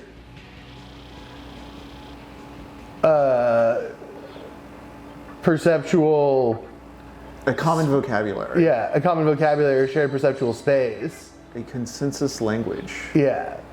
And so when the interpretation operates, the further from that consensus, or from like the consensus basis, like, well, right, it's like, I mean, to use the vampires thing, right, as a good example here, it's like, okay, so this is like the alternate way through, I guess? Yeah. I'm on like the other half of it now. Okay. I think the vampires thing is illustrative here, right? There's no way to reasonably expect that, say, me or Henry or Wiz or whoever would operate on the assumption that these are vampires, or have like a basis to come to that conclusion, because it's just like a vibe you caught while watching the movie. So then it's sort of impossible to have a discussion about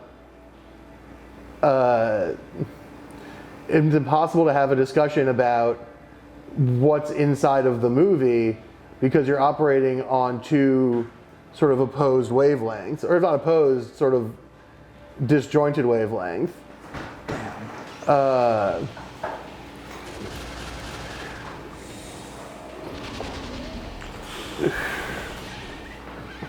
Right, but if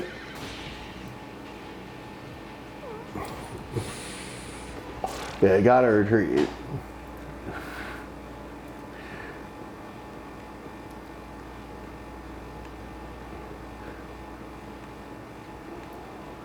Damn it.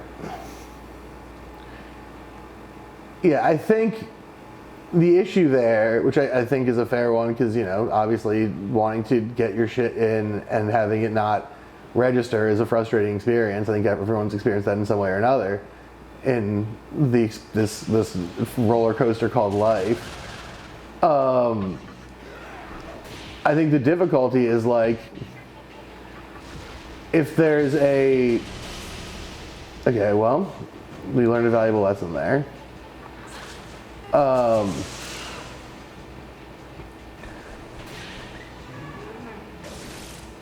Is that like, it creates a,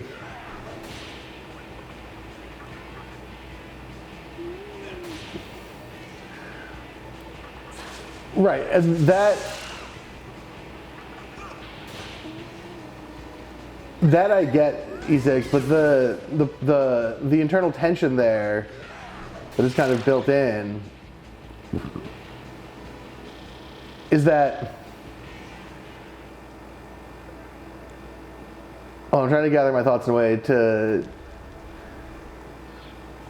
make this a little more coherent. The internal tension there is that you're asking folks, and you know, there's not a fundamental truth to any of this shit one way or the other, but you are that the ask implicit there is for folks to meet you on an interpretive level using a framework to which they don't have access. Why did I not go up that way? And then sort of,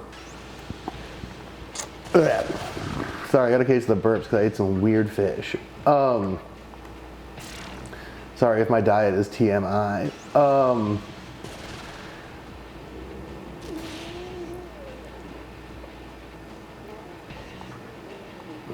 Fuck off, get out of here. I'm a little low on MP. That's what I'm saying, is it might just be worth it to try and backtrack to the guy who will sell us the lady, and then and after you buy the lady, talk to the horrible twins, and get rehealed, and then come back at this with some more knowledge of. Yeah, let me see if I can remember where the lady was. Was it the dude right at the entrance? Oh wait. Is this? Okay. All right. Well, we found this guy. Same price. I'll take her. Didn't even tell us who we got. New? Level 31? Wait. Mute, cure, poison, Peraldi. Oh, Summer Recon. You can bring this back. Very, very good. What's prayer?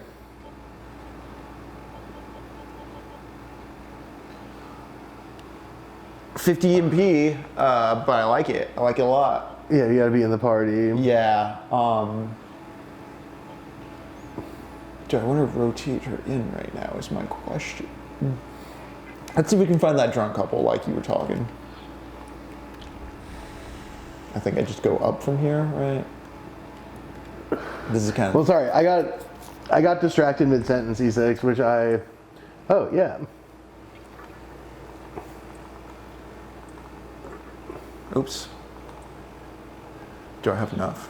Yeah.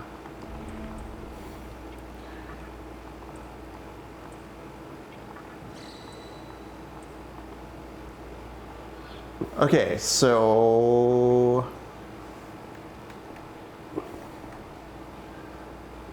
We gotta drop down again, try and get to the far side. Yeah. Gary Larson style.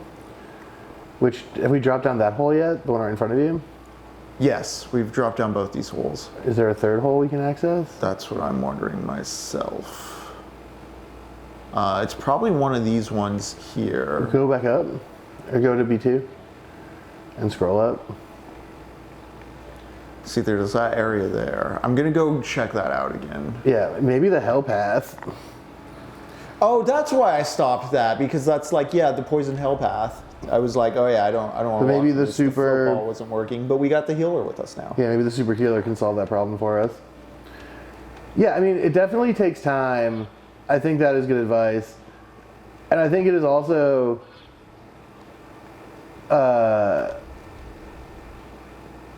I think it takes time, and I think also to that end, like I was. Yeah, exactly. Wiz, thank you for, again, clarifying my distracted ramblings, is I think a lot of those things come more effective as questions or as prompts that have an acceptance of the distance between the baseline or the interpretation that you're working from and the sort of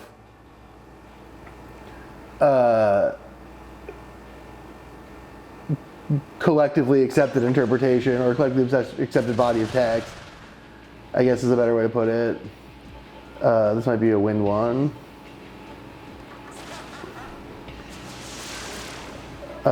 People's HP is back. That's right. I just healed. Yeah. And I say that specifically because, oh, nice crit. Oh, thank God. Yeah, but if you, again, you're assuming that when you drop a take, it's legible in the way, check your health. Evan, I do also want to add, I have been busier than normal this past week as far as being able to respond to things on the Discord in particular goes, but, yeah.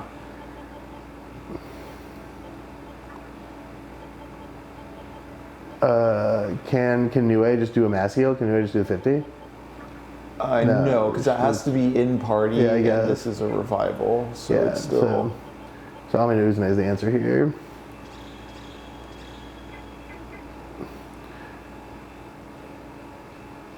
Yeah.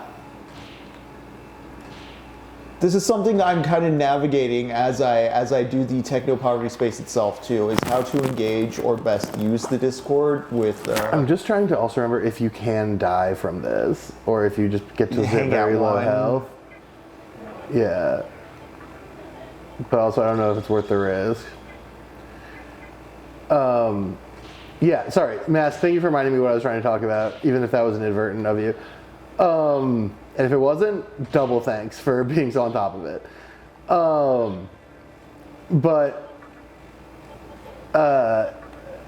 Yeah, the implicit assumption there, right, is that is that the take as you've dropped it is like accessible and engageable by the people who are present. Oh, you need this to do the healing this time. By the people who are present, and that is quite possibly not always the case, and then people have no real way to engage with the thing, right? It might be good to retreat, or you can try and fight them. Nope. What happened? The Nyx just stops, but maybe they'll just do this. Yeah, okay, cool.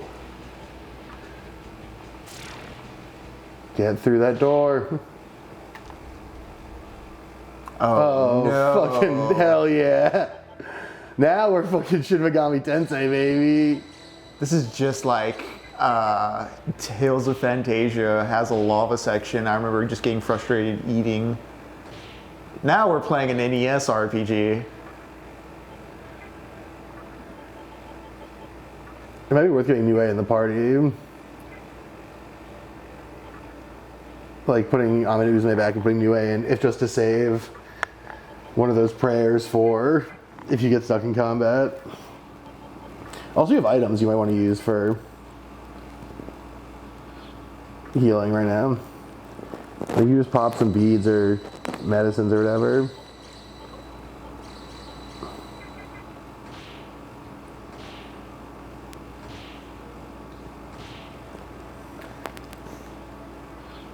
Almost. Just drop 4 beads maybe. You have so many beads right now. Don't use the bead chain. Don't. Oh, why'd you use the bead chain? I don't know. It's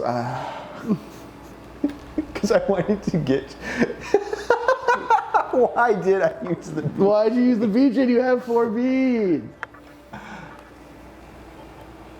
Yeah, I do have 17. I didn't realize.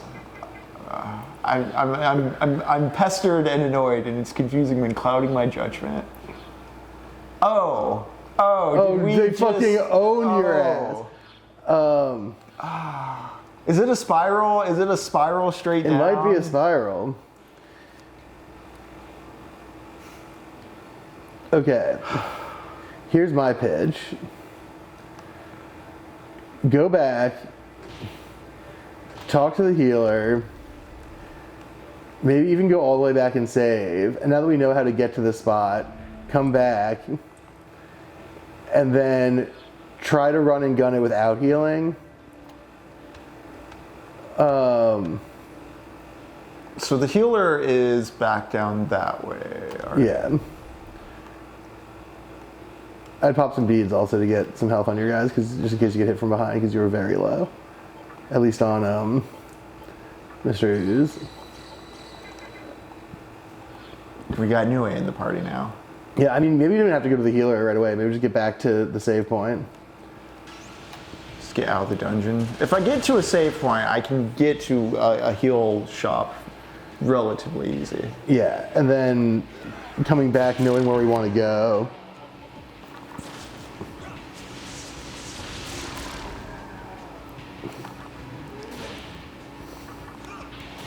I didn't realize what Nue actually was. I'm very bad at actually tracking the names of. That is, yeah, I thought that's what it was, and I was like, that's, the thing he's describing is not a Nue. Right, I was expecting a buxom woman. Yeah. And I don't think any of these heal skills are naturally Nue, which means that we can do some interesting Breeding. fusion stuff. Should I register this Nue? Oh, God, yeah. This is actually not the best way back to the front if I'm doing a run back. Or, so I can just run back to the healer. Yeah, I was thinking the save so that we could try to run through it without healing. And then if you die, you don't lose a million years of progress. Okay, well, I'm gonna hit this healer and then hit the exit then. Yeah, and then we just come back, and then... Yeah, we have... Plus we only have like 40 to 55 minutes left before I have to run, so we might as well... True. Might as well try and grind through it. But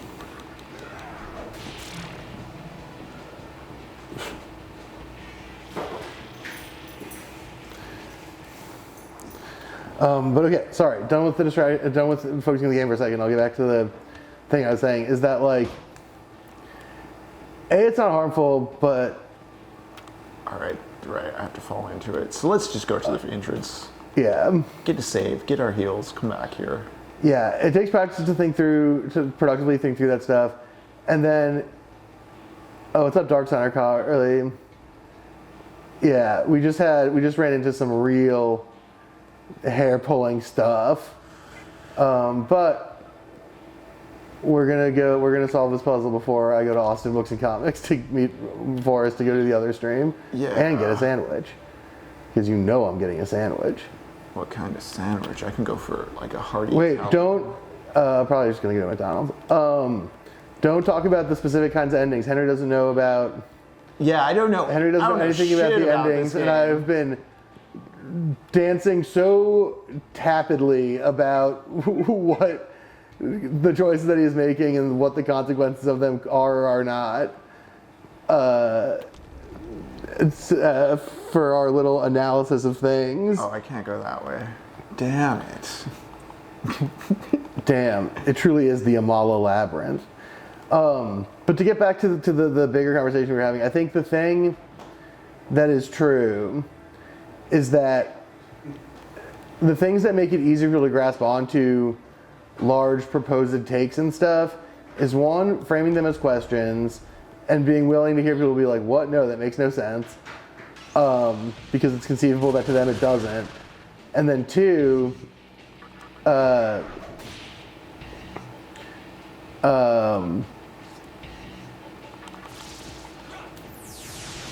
Matador is very easy if you have the right Magatama stuff in place. Yeah. Or just the not wrong ones. When we encountered them.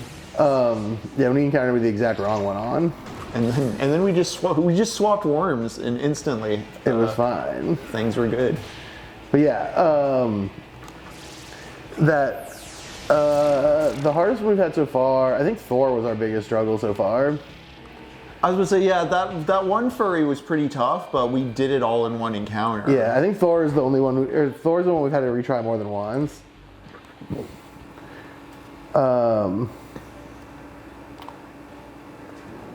Yeah, on my playthrough when I did it the first time, I had no issues with Thor. I had problems in other spots. Oh, hey. We might not need to do that spiral. I mean, I want to do the spiral. Oh, no, yeah, it's locked. We do that. We got to do that spiral. Okay. Also, we got to do that spiral in sort of like the general existential, like, you know. Uzumaki. Like, well, yeah, for all the Uzumaki reason, but also like, because you get, there's a whole there's a crazy cursed spiral. How would we possibly not do it? We got Raido. But yeah, sorry, I keep getting distracted from the thing that I was saying, which is two things. One is that big crazy takes need to be accompanied with the questions and sort of the presumption someone can be like, that might be, this is nonsense or whatever. Because if it's a big ambitious take, especially one grounded in like a headcanon position, it's difficult for other people to latch onto that, and it might very well read as nonsense to them. So there has to be that acceptance in advance, and questions help to sort of mitigate that.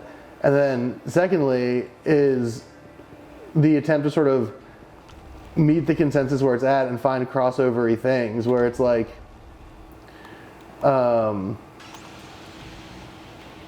yeah, I rough out Demi Fiend than Joker. Crossover-y things, so it's like, for instance, to use the vampires example again, if it's like, oh, you can attack the shocked one. To use the vampire example again, if it's like,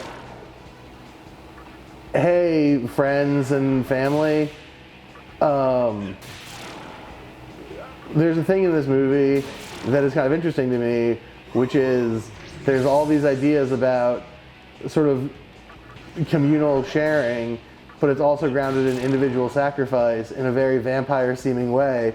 Do we think that there's vampire stuff going on here?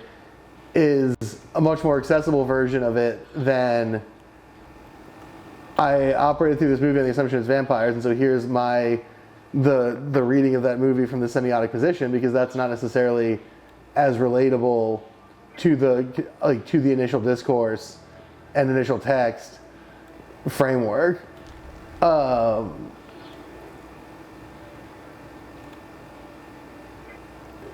Does that make sense as an alternative sort of, or as like an actionable sort of perspective? Like, because like the more far out a thing, and I'm saying this from the position of someone who famously says things that are insane in public space. Okay, yeah, we're on the right way because we saw this guy towards the beginning. Yeah, this door should lead me to the ladder up. And there's the shortcut I can't take at this moment. But there's a ladder up to your But yeah, the ladder up's right there.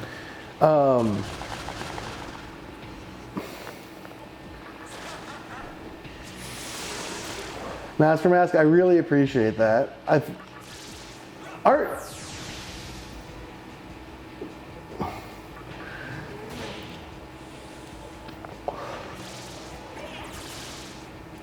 Right, but see, it's not a question of good or bad faith, right? Because like, you're asking people to make an interpretive leap along with you that isn't like,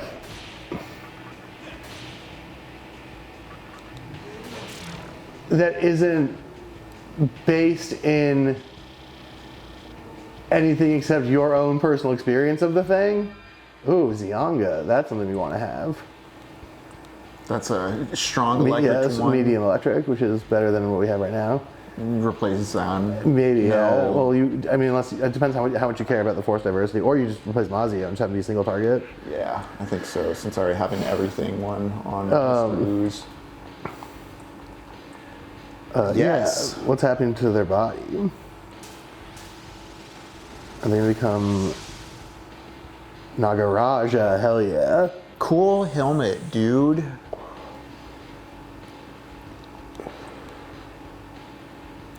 Dang, that vitality. All right, let's go up this ladder. Yeah, but Okay, I think a missing piece that's here is that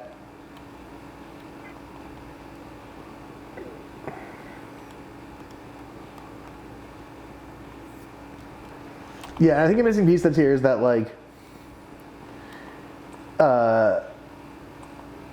a weird or unique take is not interesting just by virtue of it being weird or unique. Yeah, what is the purpose of a take as you put it forth? Is it to be just ostentatious and volatile, or is it to communicate or connect something? Yeah, and if it's just communicate, go to your left. You got the shortcut.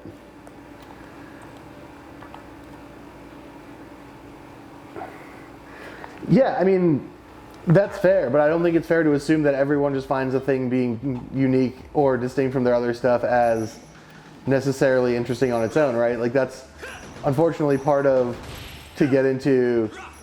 And to be clear, I'm not conflating you with this particular thing, but like this is part of the problem of like our contemporaries. Oh my God, Henry! Ow! The contemporary sort of death of consensus reality, right, is that there's a growing body of people who sort of just say stuff because they can say stuff and treat the fact that they can say and that it's different than the things other people are saying as inherently valuable. And that, you know, not in your hands, but in worse hands, tends to play out in pretty frustrating and negative ways a lot of the time. And so it's just not a fair presumption to operate off of. You know? Right, but see, again, you're conflating unique with interesting. Like just because you have an interpretation that is distinct and you think it is interesting doesn't mean everyone else is obligated to think it is interesting by default, right? Which is like a suck thing to think about it. It's not a reason to not throw stuff out there, but it's a reason to not, you know, get down on yourself when people don't react or don't react the way you want them to a thing, because it's, you know, it is, go forth now, do not look back. All right, now, I mean, do you want to try and do some fusion before we get back in? I do. We got that one stone. Well, yeah, I don't know if they have anything that'll, register quick. Register them all, dude. I was like, is there any that I don't want to register? I don't think so. They're all just better versions of what they were when we got them. I understand that feeling lonely. I think it's a difficult position for sure. Check how many was I? No, okay. Baphomet? Whoa, who they connect? Oh, but then we lose the special new way. Yeah. Guess we can always buy them back. So then we're losing 2 healers, and that's tough. What about Taraka? Can Taraka do anything interesting?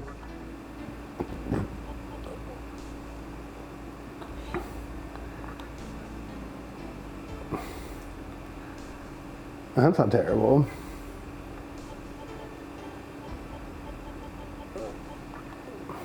That'd be with the Naga? Yeah, we have to buy the Naga back. We do have not a lot of money. Yeah. No, I think with the newly evolved Naga and the new way. Well, we can diss dude. Actually, in general, not with the Taraka. Oh wait, go back. What? Ooh, that's a cool one. That's cool. Life bonus. Mazanma? Okay. Various succubi, drain attack, life surge.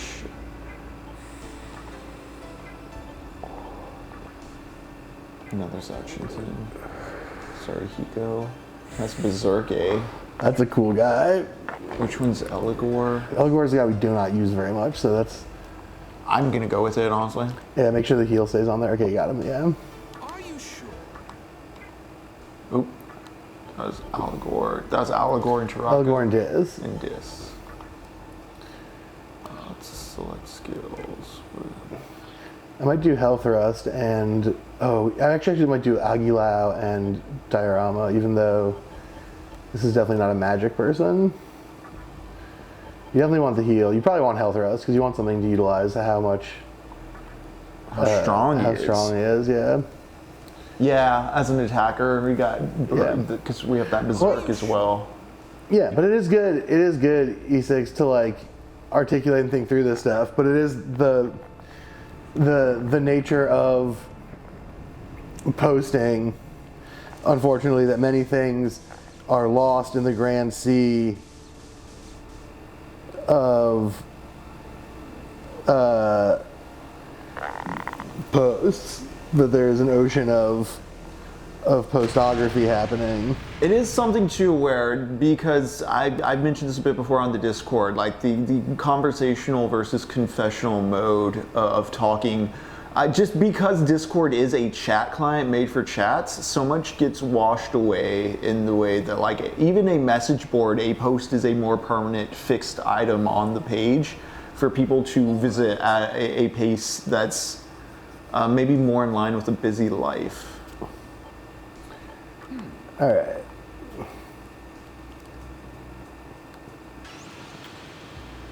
Well, you are playing Neat and a Sweetheart, but it doesn't, the reaction to post is not, I don't think, is not a barometer thereof.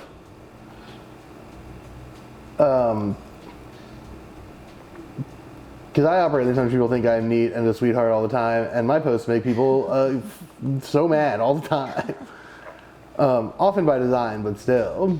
All right, let's save and get back in that dungeon. I don't know if Mask is still here, but I think Mask was on the stream, and I tried to pitch the idea of a toilet that goes backwards. A reverse spiral. That puts it back up there. What's up? The toilet that puts it back in there. Oh. I think Mask was on the Pixel Goblin stream where I was trying to sell Dizzy and Forrest on that idea. No, that was on a Pixel Goblin stream. No. It's not for cleaning the butt. It was for putting it back. We don't have to relitigate this. No, not a bidet. This is something more sinister. Yeah, this is a very Pixel Goblins coded conversation. More like a damn Biden enema.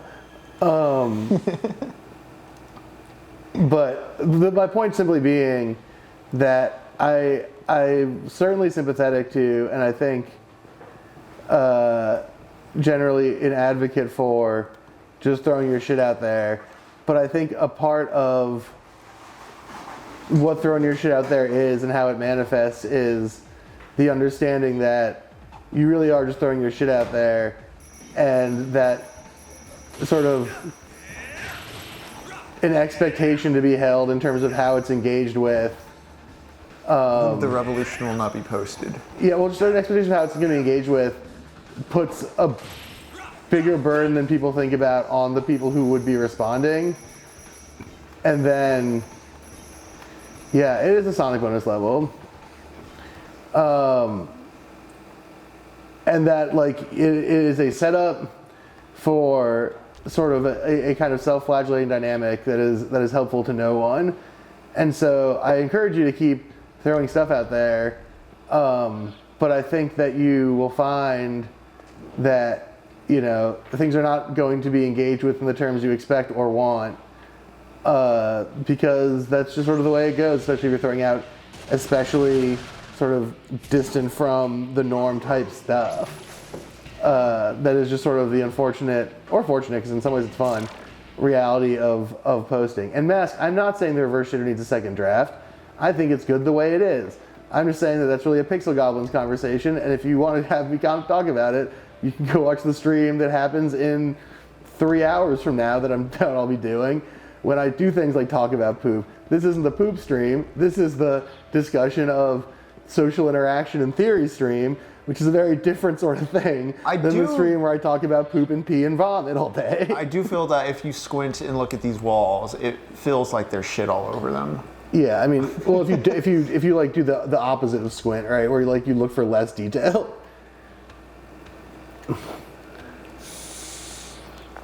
All right, here we go, Lux. Let's All right, let's see if you can just not heal and live.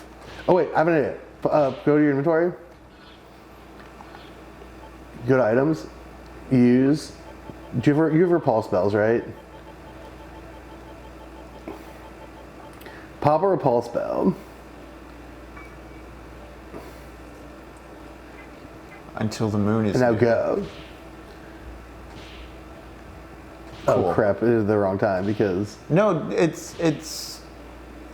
doesn't have to cycle all the way back around, or. Well, let's see if this kills me. well, it didn't work. Okay, but it doesn't kill you, so I am going to. do some healing, just in case. Yeah.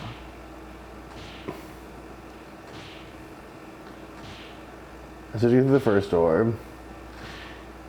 I mean, yeah, and I think what makes Annihilation so good, in many ways, is that in all the cases, all the monstrosity is just an expanded or iterated upon version of the original thing. Right, like, see, I would just, if you can just not die. Don't go that way. And I just have to run away. Yeah, the self-iterating aspects of the threats within Annihilation are why I want to revisit it. I was thinking about it a lot as we were watching Stalker on the Discord, because Well, I mean, so much of Stalker, I mean, because they're the same thing. obviously the same thing, but the way in which Stalker's zone is just nothing too bombastic happens, because it's reflective of a certain impotency within the characters themselves. Okay, so we did the belt at the wrong time, but yeah, we might as well pop another one.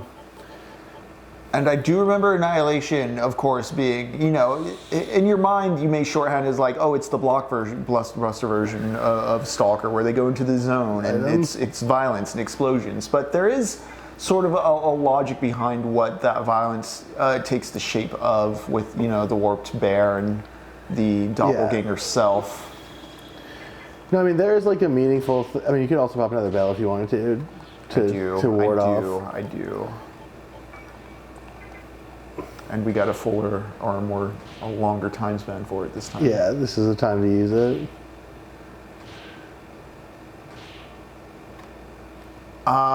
Check the map. Yeah, I don't trust the one that's, Yeah. they'll just loop around. God damn it, this bell is not... Please. Okay. No. Yeah. Yes. Yeah. Tight. Okay, so either run or you could wait for New Way's turn and do the prayer. Well, you chose to run. I'm just gonna. Sarah Tahiko has the diorama. Yeah, Mask, I would recommend watching it without having a fever and napping. I think it will improve your viewing experience meaningfully. Annihilation. Yeah. Yeah.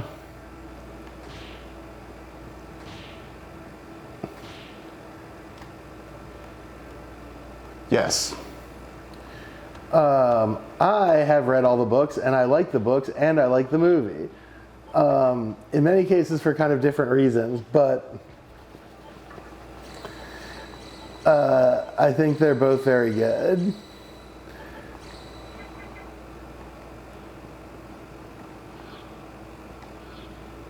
Okay. Oh, hi there. Cool guy alert. Is that all that's down here? We'll see what happens to talk to him, see what all is.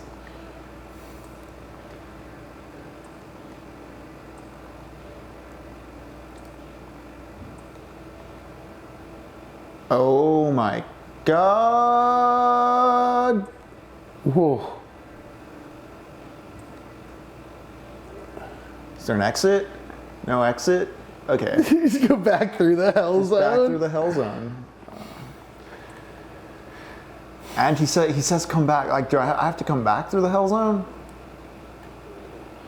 Maybe not. Maybe there's a different... Okay, but how do I get to the... I guess we haven't solved that part of the How do I labyrinth get to yet. that We just part did of a the different labyrinth? thing. Yeah. Yes! Oh, this game rules. Oh, this game is so good. It's okay. There's a quick.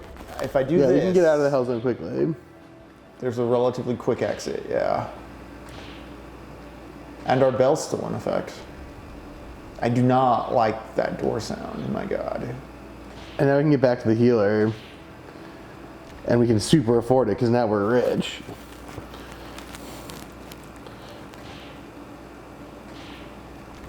Okay, I really did think that the end of that was going to be like a cool thing that gives us all the resources we need or Yeah, whatever. I was expecting something. Well, we did just get a lot of money. It's not We got so much money. We've been like, man, I can't believe we need 25,000 Maka this whole time. We got 10 times that. You can't do the prayer because I think prayer is a combat skill. Yeah.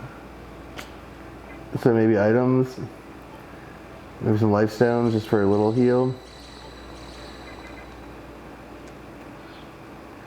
All right, if I go up. Wiz, would you walk through like an extremely painful corridor to get 250,000 Maka? Would you take that deal? Yeah, me too. God, that was such good demon stuff. Oh, everything about that was awesome. I'm so happy about that. We endured the torture hall. I like that we endured it and did not get the thing we thought we were going to get. It in fact made us devalue the 250 Maka we just got. Oh, that is so sick. God, this game rules. God, that makes me so happy. This is a real situation that articulates a thing that we were talking about last week, which is that pleasure and pain are a lot closer than people think. Yep.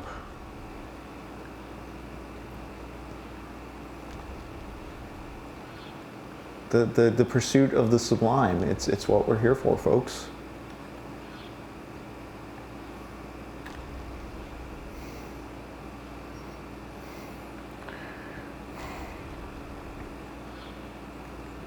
You think you don't have that pleasure-pain deal, Wiz, but they're much closer than you think. Oh, you think that, but a lot of times people go to Pleasure Town, and what's one stop down the old experience train? Painburg. Just a nice kick to the crotch.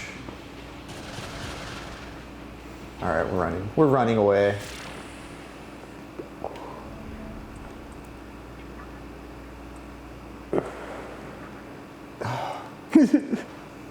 Sometimes you just biff the button pressing part of the game.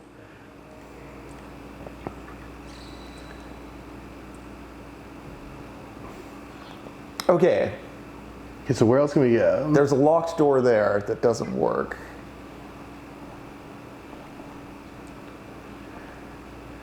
Yeah, wait a second, Wiz. You watch Chris Abroad all the time on your damn stream. Mask is right. Yeah, Thank you, Mask. yeah. Thank you, Mask, for being so smart and correct. Ever vigilant. Many people are saying. Okay, so. Right, but you're not over here telling me that's a pleasurable in the classic sense experience. Unless you are, in which case, Mask, I'm gonna have to take back my thing about you being smart and correct. Okay. So I'm looking for like holes in the ceiling. Oh, another beautiful clip from Wiz. Thank you.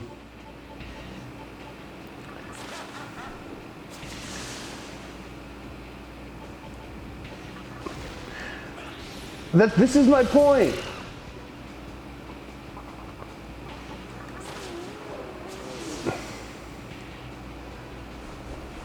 I'm just saying, there's a little bit of Cenobite in all of us. Some of us are Pinhead, some of us are the Chatterer. Some of us are the one that has CDs in its head. Some of us are female Cenobite. Okay, so there's a definitive wall over there. It does feel unjust that all the Cenobites have a name and then there's female Cenobite. Is it just called female? Yeah. That is weird.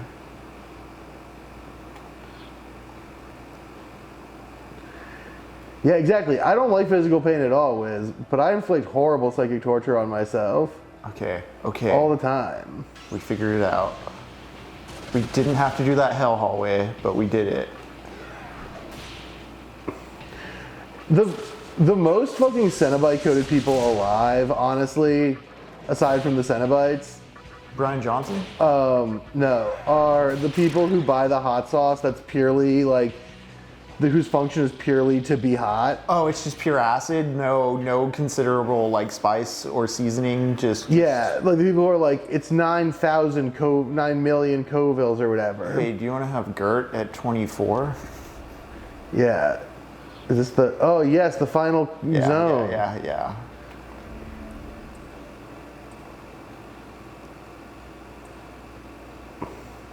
Try walking through the wall. Open your eyes and look. What does that mean? Check your guys. What the? Yeah, it was just right. There's a different wall. Yeah, okay. Well,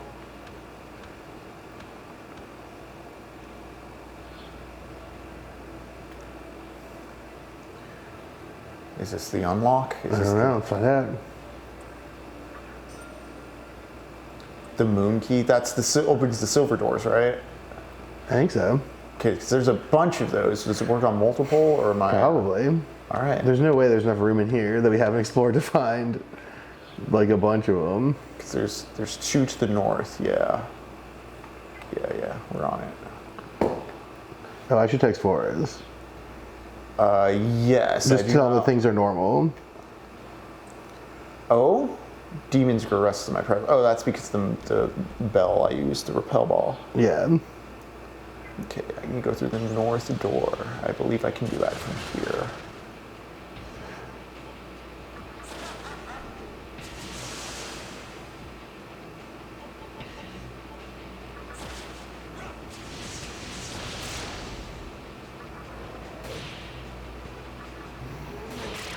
Cool.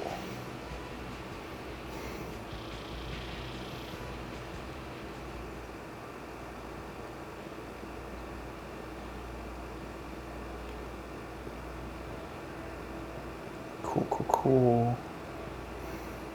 Right this way. Right this way. I just think that those people are like, you know how in Hellraiser 3 they're like, now the pleasure and pain is technology. Yeah. And some people have a CD head. It's and a- there's a guy it's- with a VHS in It's his... a barely legible metaphor. Yeah. But like, if they did one of those for now, there'd be a guy with like a big hot sauce catheter. Oh yeah. Just pouring it straight down his urethra. Yeah.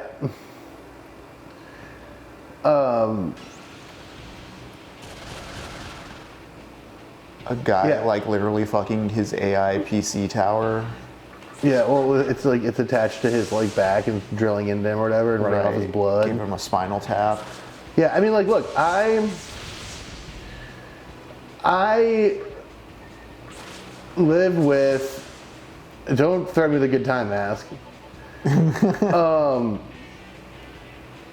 I live with my often referred to beautiful, brave, and wonderful girlfriend. And she's a hot sauce freakazoid.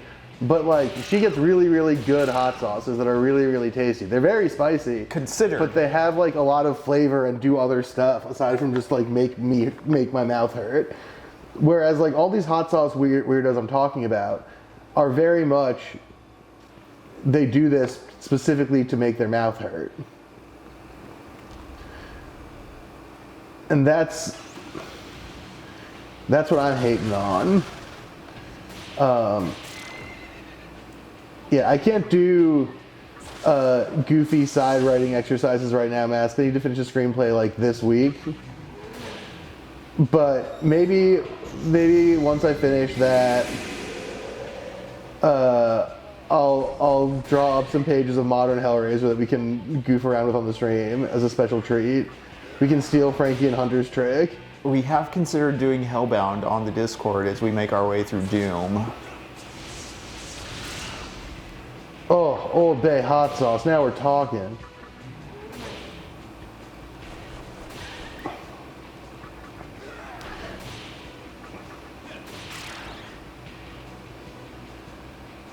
Hellbound, Hellraiser 2. If I get permission from the Wiz to steal the Hunter and the Wiz gimmick of writing a screenplay on stream, I'll try and convince Henry to see if we can do a day where we work out writing Hellraiser 2025. It's just Hellraiser 3. We just call it Hellraiser 3. No, there already is that. None of the others happened. No, yeah, you're right.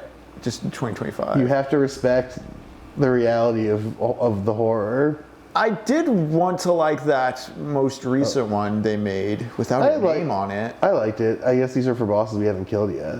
Yeah, it had some practical stuff I like going. It felt like the story was resetting itself in the middle of things, but I liked the way it looked. Yeah, it had some good stuff, but it was not. I didn't love it. All doors are Moonkey doors. All right. But I can't work on that until I finish the screenplay that I'm like actually working on for realsies.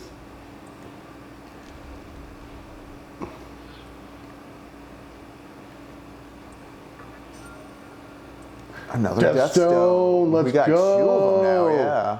This has been a very fruitful trip. It's almost like this optional dungeon has stuff that is helpful. All right, that's this lowest floor. I can think of at least 2 other keys. Moonkey doors. One was a shortcut. The other led into the abyss. One time at a Texas Stars game that I was at, the lady who was working at the concession stand, someone asked if they stopped serving during the national anthem, and then she said, well, during the American one, we don't care about the Canadian one. And then the Canadian one came on, and I was in line, and I just did a big show out of taking off my hat and very loudly singing the Canadian national anthem, and then did a light Canadian accent that I'm not very good at, but was good enough for the time, with the sort of specific objective of making that woman in particular feel uncomfortable. And it worked. And that's my story of the Canadian national anthem. This way. Oh no, I have to fall into it. Okay. This is Mask, a thing about me that you may have deduced. Yeah, I mean, I was just doing like the kind of Ontario thing.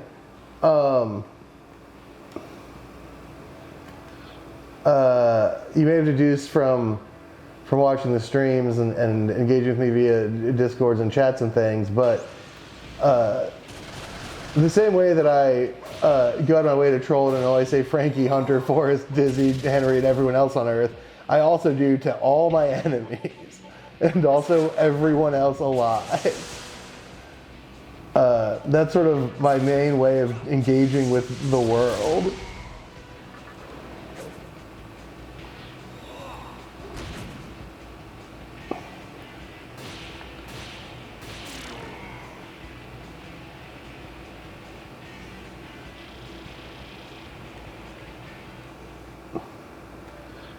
Yeah. Have to get around to that silver door through drop down, but I think I know precisely which one it is. I need to drop down. Yeah, I mean, Frankie is an inspiring user of the power of hassling, with far more intent and focus and sort of directed energy than I. My shit is scattershot and silly. Yep.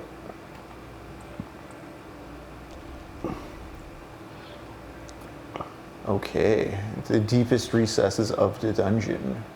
Yeah, I think the only other moon door was the shortcut for getting back up, so we're approaching something important, hopefully. An end, a terminus, a chapter break.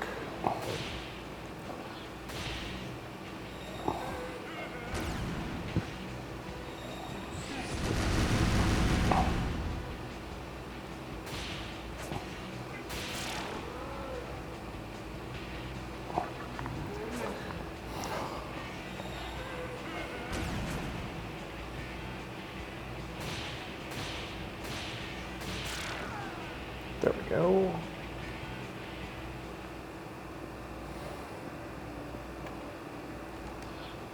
Oh, hey, even further down. Layers of hell. No, I do not want to get drunk with you.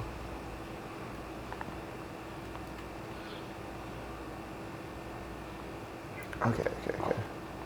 Cool.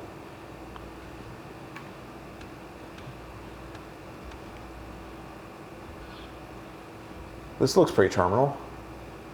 Yeah. Oh, that John's really pulsating. Yuck.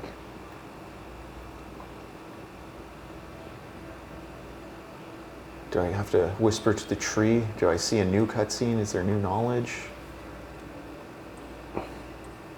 Yes. Back into the radiator we go.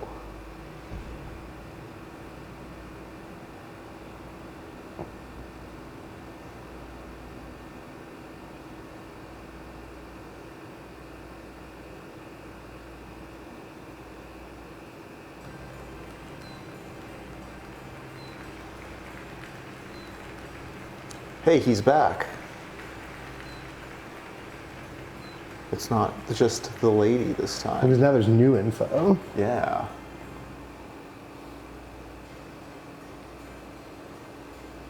Well, we got 2 death stones from this I see that you dungeon. are making steady progress in recovering the menorahs. By the way, did you not encounter a large number of souls in this realm? They are the imprints of humans in your former world who were purified by death. So everything I'm fighting is a human that died? The ghosts are all humans. Okay. They still cannot let go of the past. Defined by Many of history. them were involved with a man you've met. A man by the name of Hikawa. Hikawa. He is the one who led your world to destruction. Don't I know it? You stand here as the result of his acts in the former world. So I'm a product of Hikawa's ideology. Am I really my own man? I wish to tell you something that you, as a human, It's would a not Thulsa otherwise Doom know situation. about his past and what caused the conception. Okay. The ring of Gaia's headquarters. This is where it all started. They were a group who absorbed all forms of doctrine, for they believed they could discover the truth from chaos. Just everything? Just throw it all on the political compass? But even within that cult, he was regarded as a heretic. How? He wanted order? I am referring to the man who changed your destiny and that of the world. He firmly believed that his ideal could not be found in reality. But it could So he just reshaped reality. his own hand. Okay. And Yeah. ultimately, he reached beyond the scope of mankind and plotted the creation of the world. Plotted.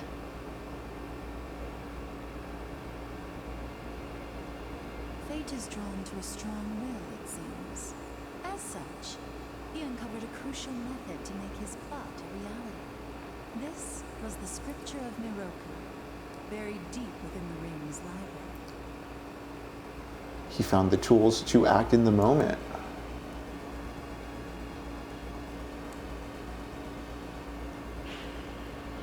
Oh? With the scripture in his possession, he reconstructed the spinning drum of Amala.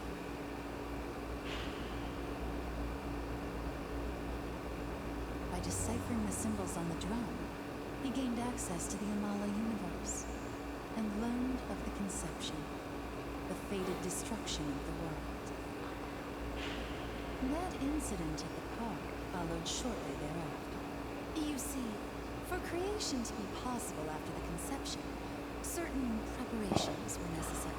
So some people had to get murdered in the park. Thus, the demons which he summoned were unleashed. But he did get me talking to God, so net positive? Damn. This is a man who decided to take control of the inevitable, the death and rebirth of the world. Of course, there were those among the Gaians who opposed him, and the Messiahs tried to stop him as well. But he eliminated both threats. The Messiahs, okay. His demons. With all opposition removed, he watched silently as the conception took place. It was just as foretold in the scripture of Miroku. No, just as he planned after unraveling its prophecy.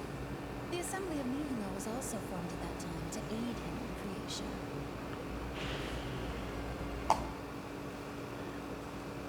You need to construct your nihilism? Happened in Tokyo. The conception occurred as he planned, and now creation will follow. However, the future is not set. We have yet to see what will happen. Perhaps the world can even be freed from the perpetual cycle of creation. Like uncreated, or just we can avoid the whole bloodletting apocalypse part? Because those are two very different things. We have faith in you, and will continue to watch you. I don't know if we can really stop violence when this whole thing seems geared towards getting me to perpetuate violence, but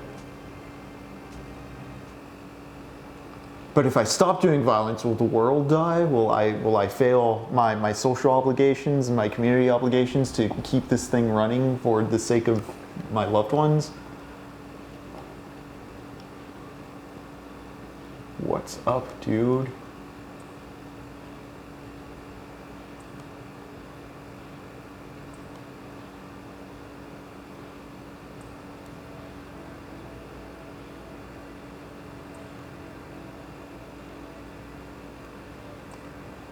He's just telling me to strike things if I haven't picked up on it yet. All right, time to exit. I think he's telling you how to do the game of the. Yeah.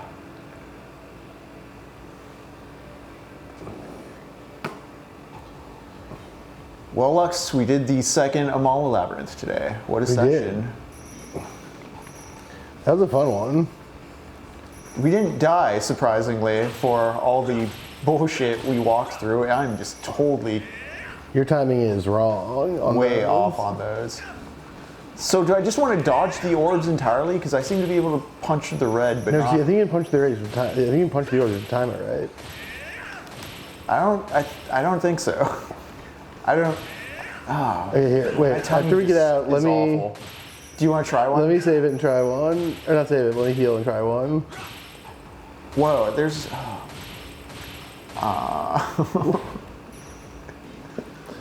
Here. You obtained 104 mock. I just want to do one, then I'll go walk over to the comic store. Okay.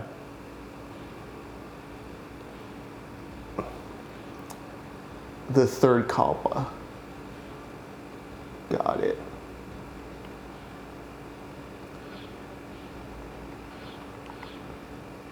Just use Medea, yeah. Ain't no threats in here. I think, no. I mean, I'll turn back up, right? Because I was gonna say there's probably an exit one on the returning side, but yeah, let's see you take it. whatever. Teach me Circles your punch. ways. Circles punch, yeah.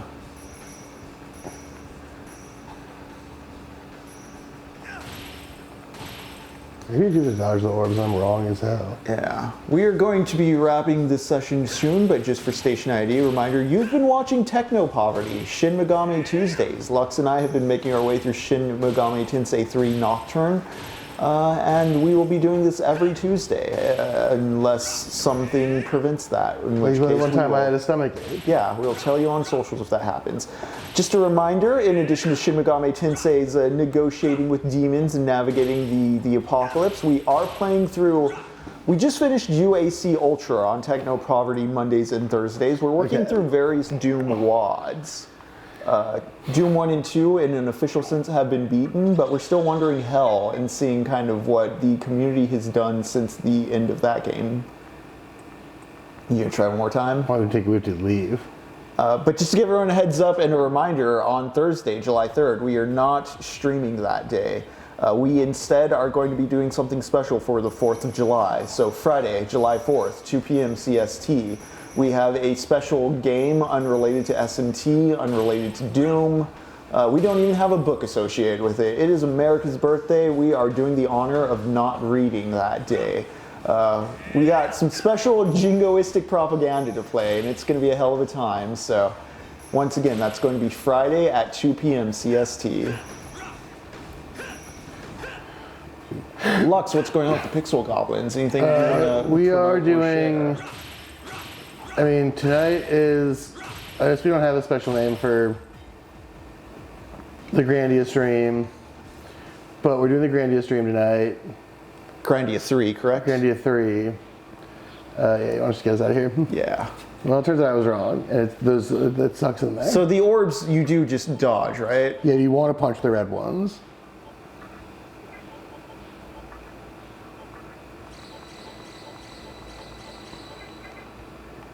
King of Mystery, I know you know what it is. What book would you recommend, just off the dome? I mean, I have plenty of history books that I could probably associate with it.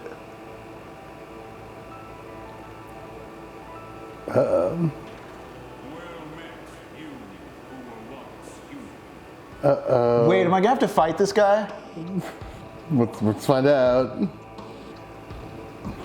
you stepped into this labyrinth, the wheel of fate began to spin.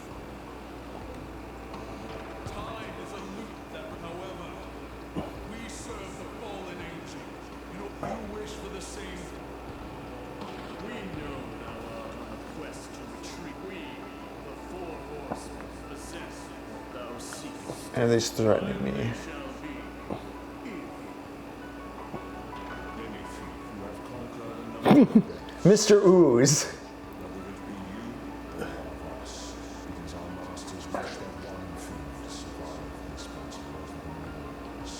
The battle over the menorahs. We shall make the decision to lead his army to Okay, I do want an army to lead into the final battle. face us, even if it may cost you. Oh, come on. Oh yeah. That is show us the strength that the four horsemen of the apocalypse Shall await you in the vortex world. Interesting. I just spawned some optional bosses on the world, I take it. I have to go get 3 menorahs, and there's 4 horsemen threatening me. I think I know what to do. Okay, now we can exit proper, right? I can't wait till we get the key swell of invisibility. Oh yeah, we can get the fuck out of here. Oh wait, do we have to go back the way we came? Yeah, do we? God damn it. Is there no side exit, sub exit? No. Are you talking about that really bad one again, then just walk out? There is like a drunk couple I think I can talk to not so far from where we were. Hey, can you get me drunk so I can just wake up at home? All right.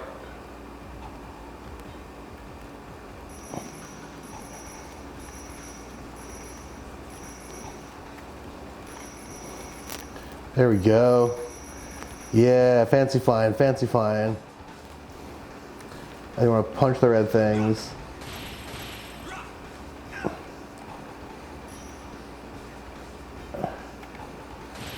Oof.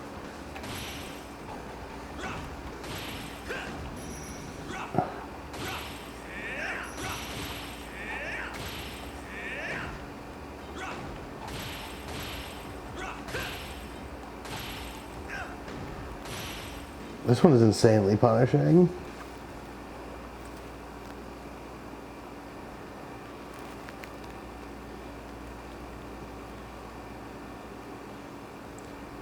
Back here, back at this tree.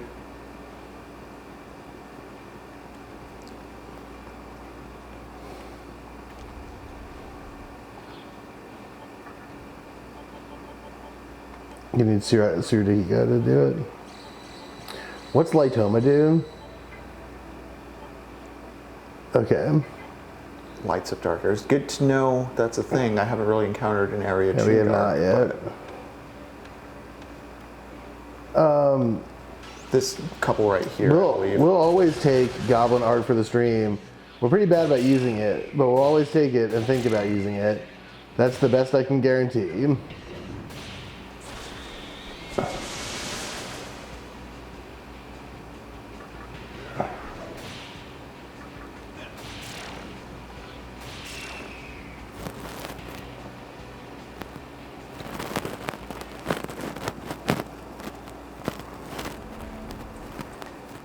Yes. Did I not rob us too much? An acceptable amount of robbery, yeah. Oh, wait. Okay, no, I still have the 250k. Okay. You know what? We made out of the dungeon with 2 death stones, 250 Maka. It's the only thing we did today, but I think it gives us a good leg up on the next story critical thing we gotta do. I'm going to fly over to Ikebukuro, I'm going to heal us, I'm going to save, and that will be the TechnoPoverty session for today.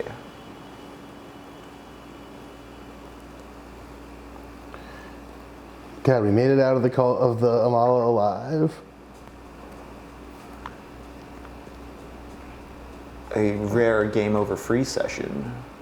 I wish we fought more intense bosses, to be quite honest. Oh, everybody's good. Go check the demon chapel for a sec.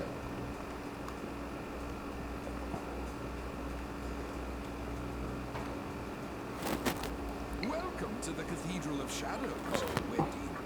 Yeah, you register everyone. Are you sure? Oh. All right. It doesn't look like there's any skull stuff available right now. Right. Yeah, we didn't really do any kind of... Yeah, but they changed based on the moon phase, so I was thinking maybe there is a different moon phase.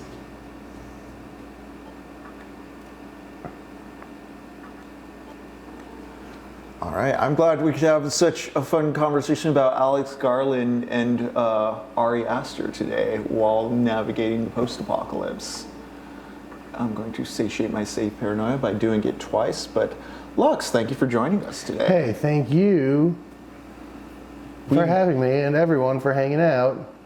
We didn't even take a break today. Once again, though, thank you all for joining us, and we'll be seeing you on July 4th and the weeks thereafter. Y'all take care.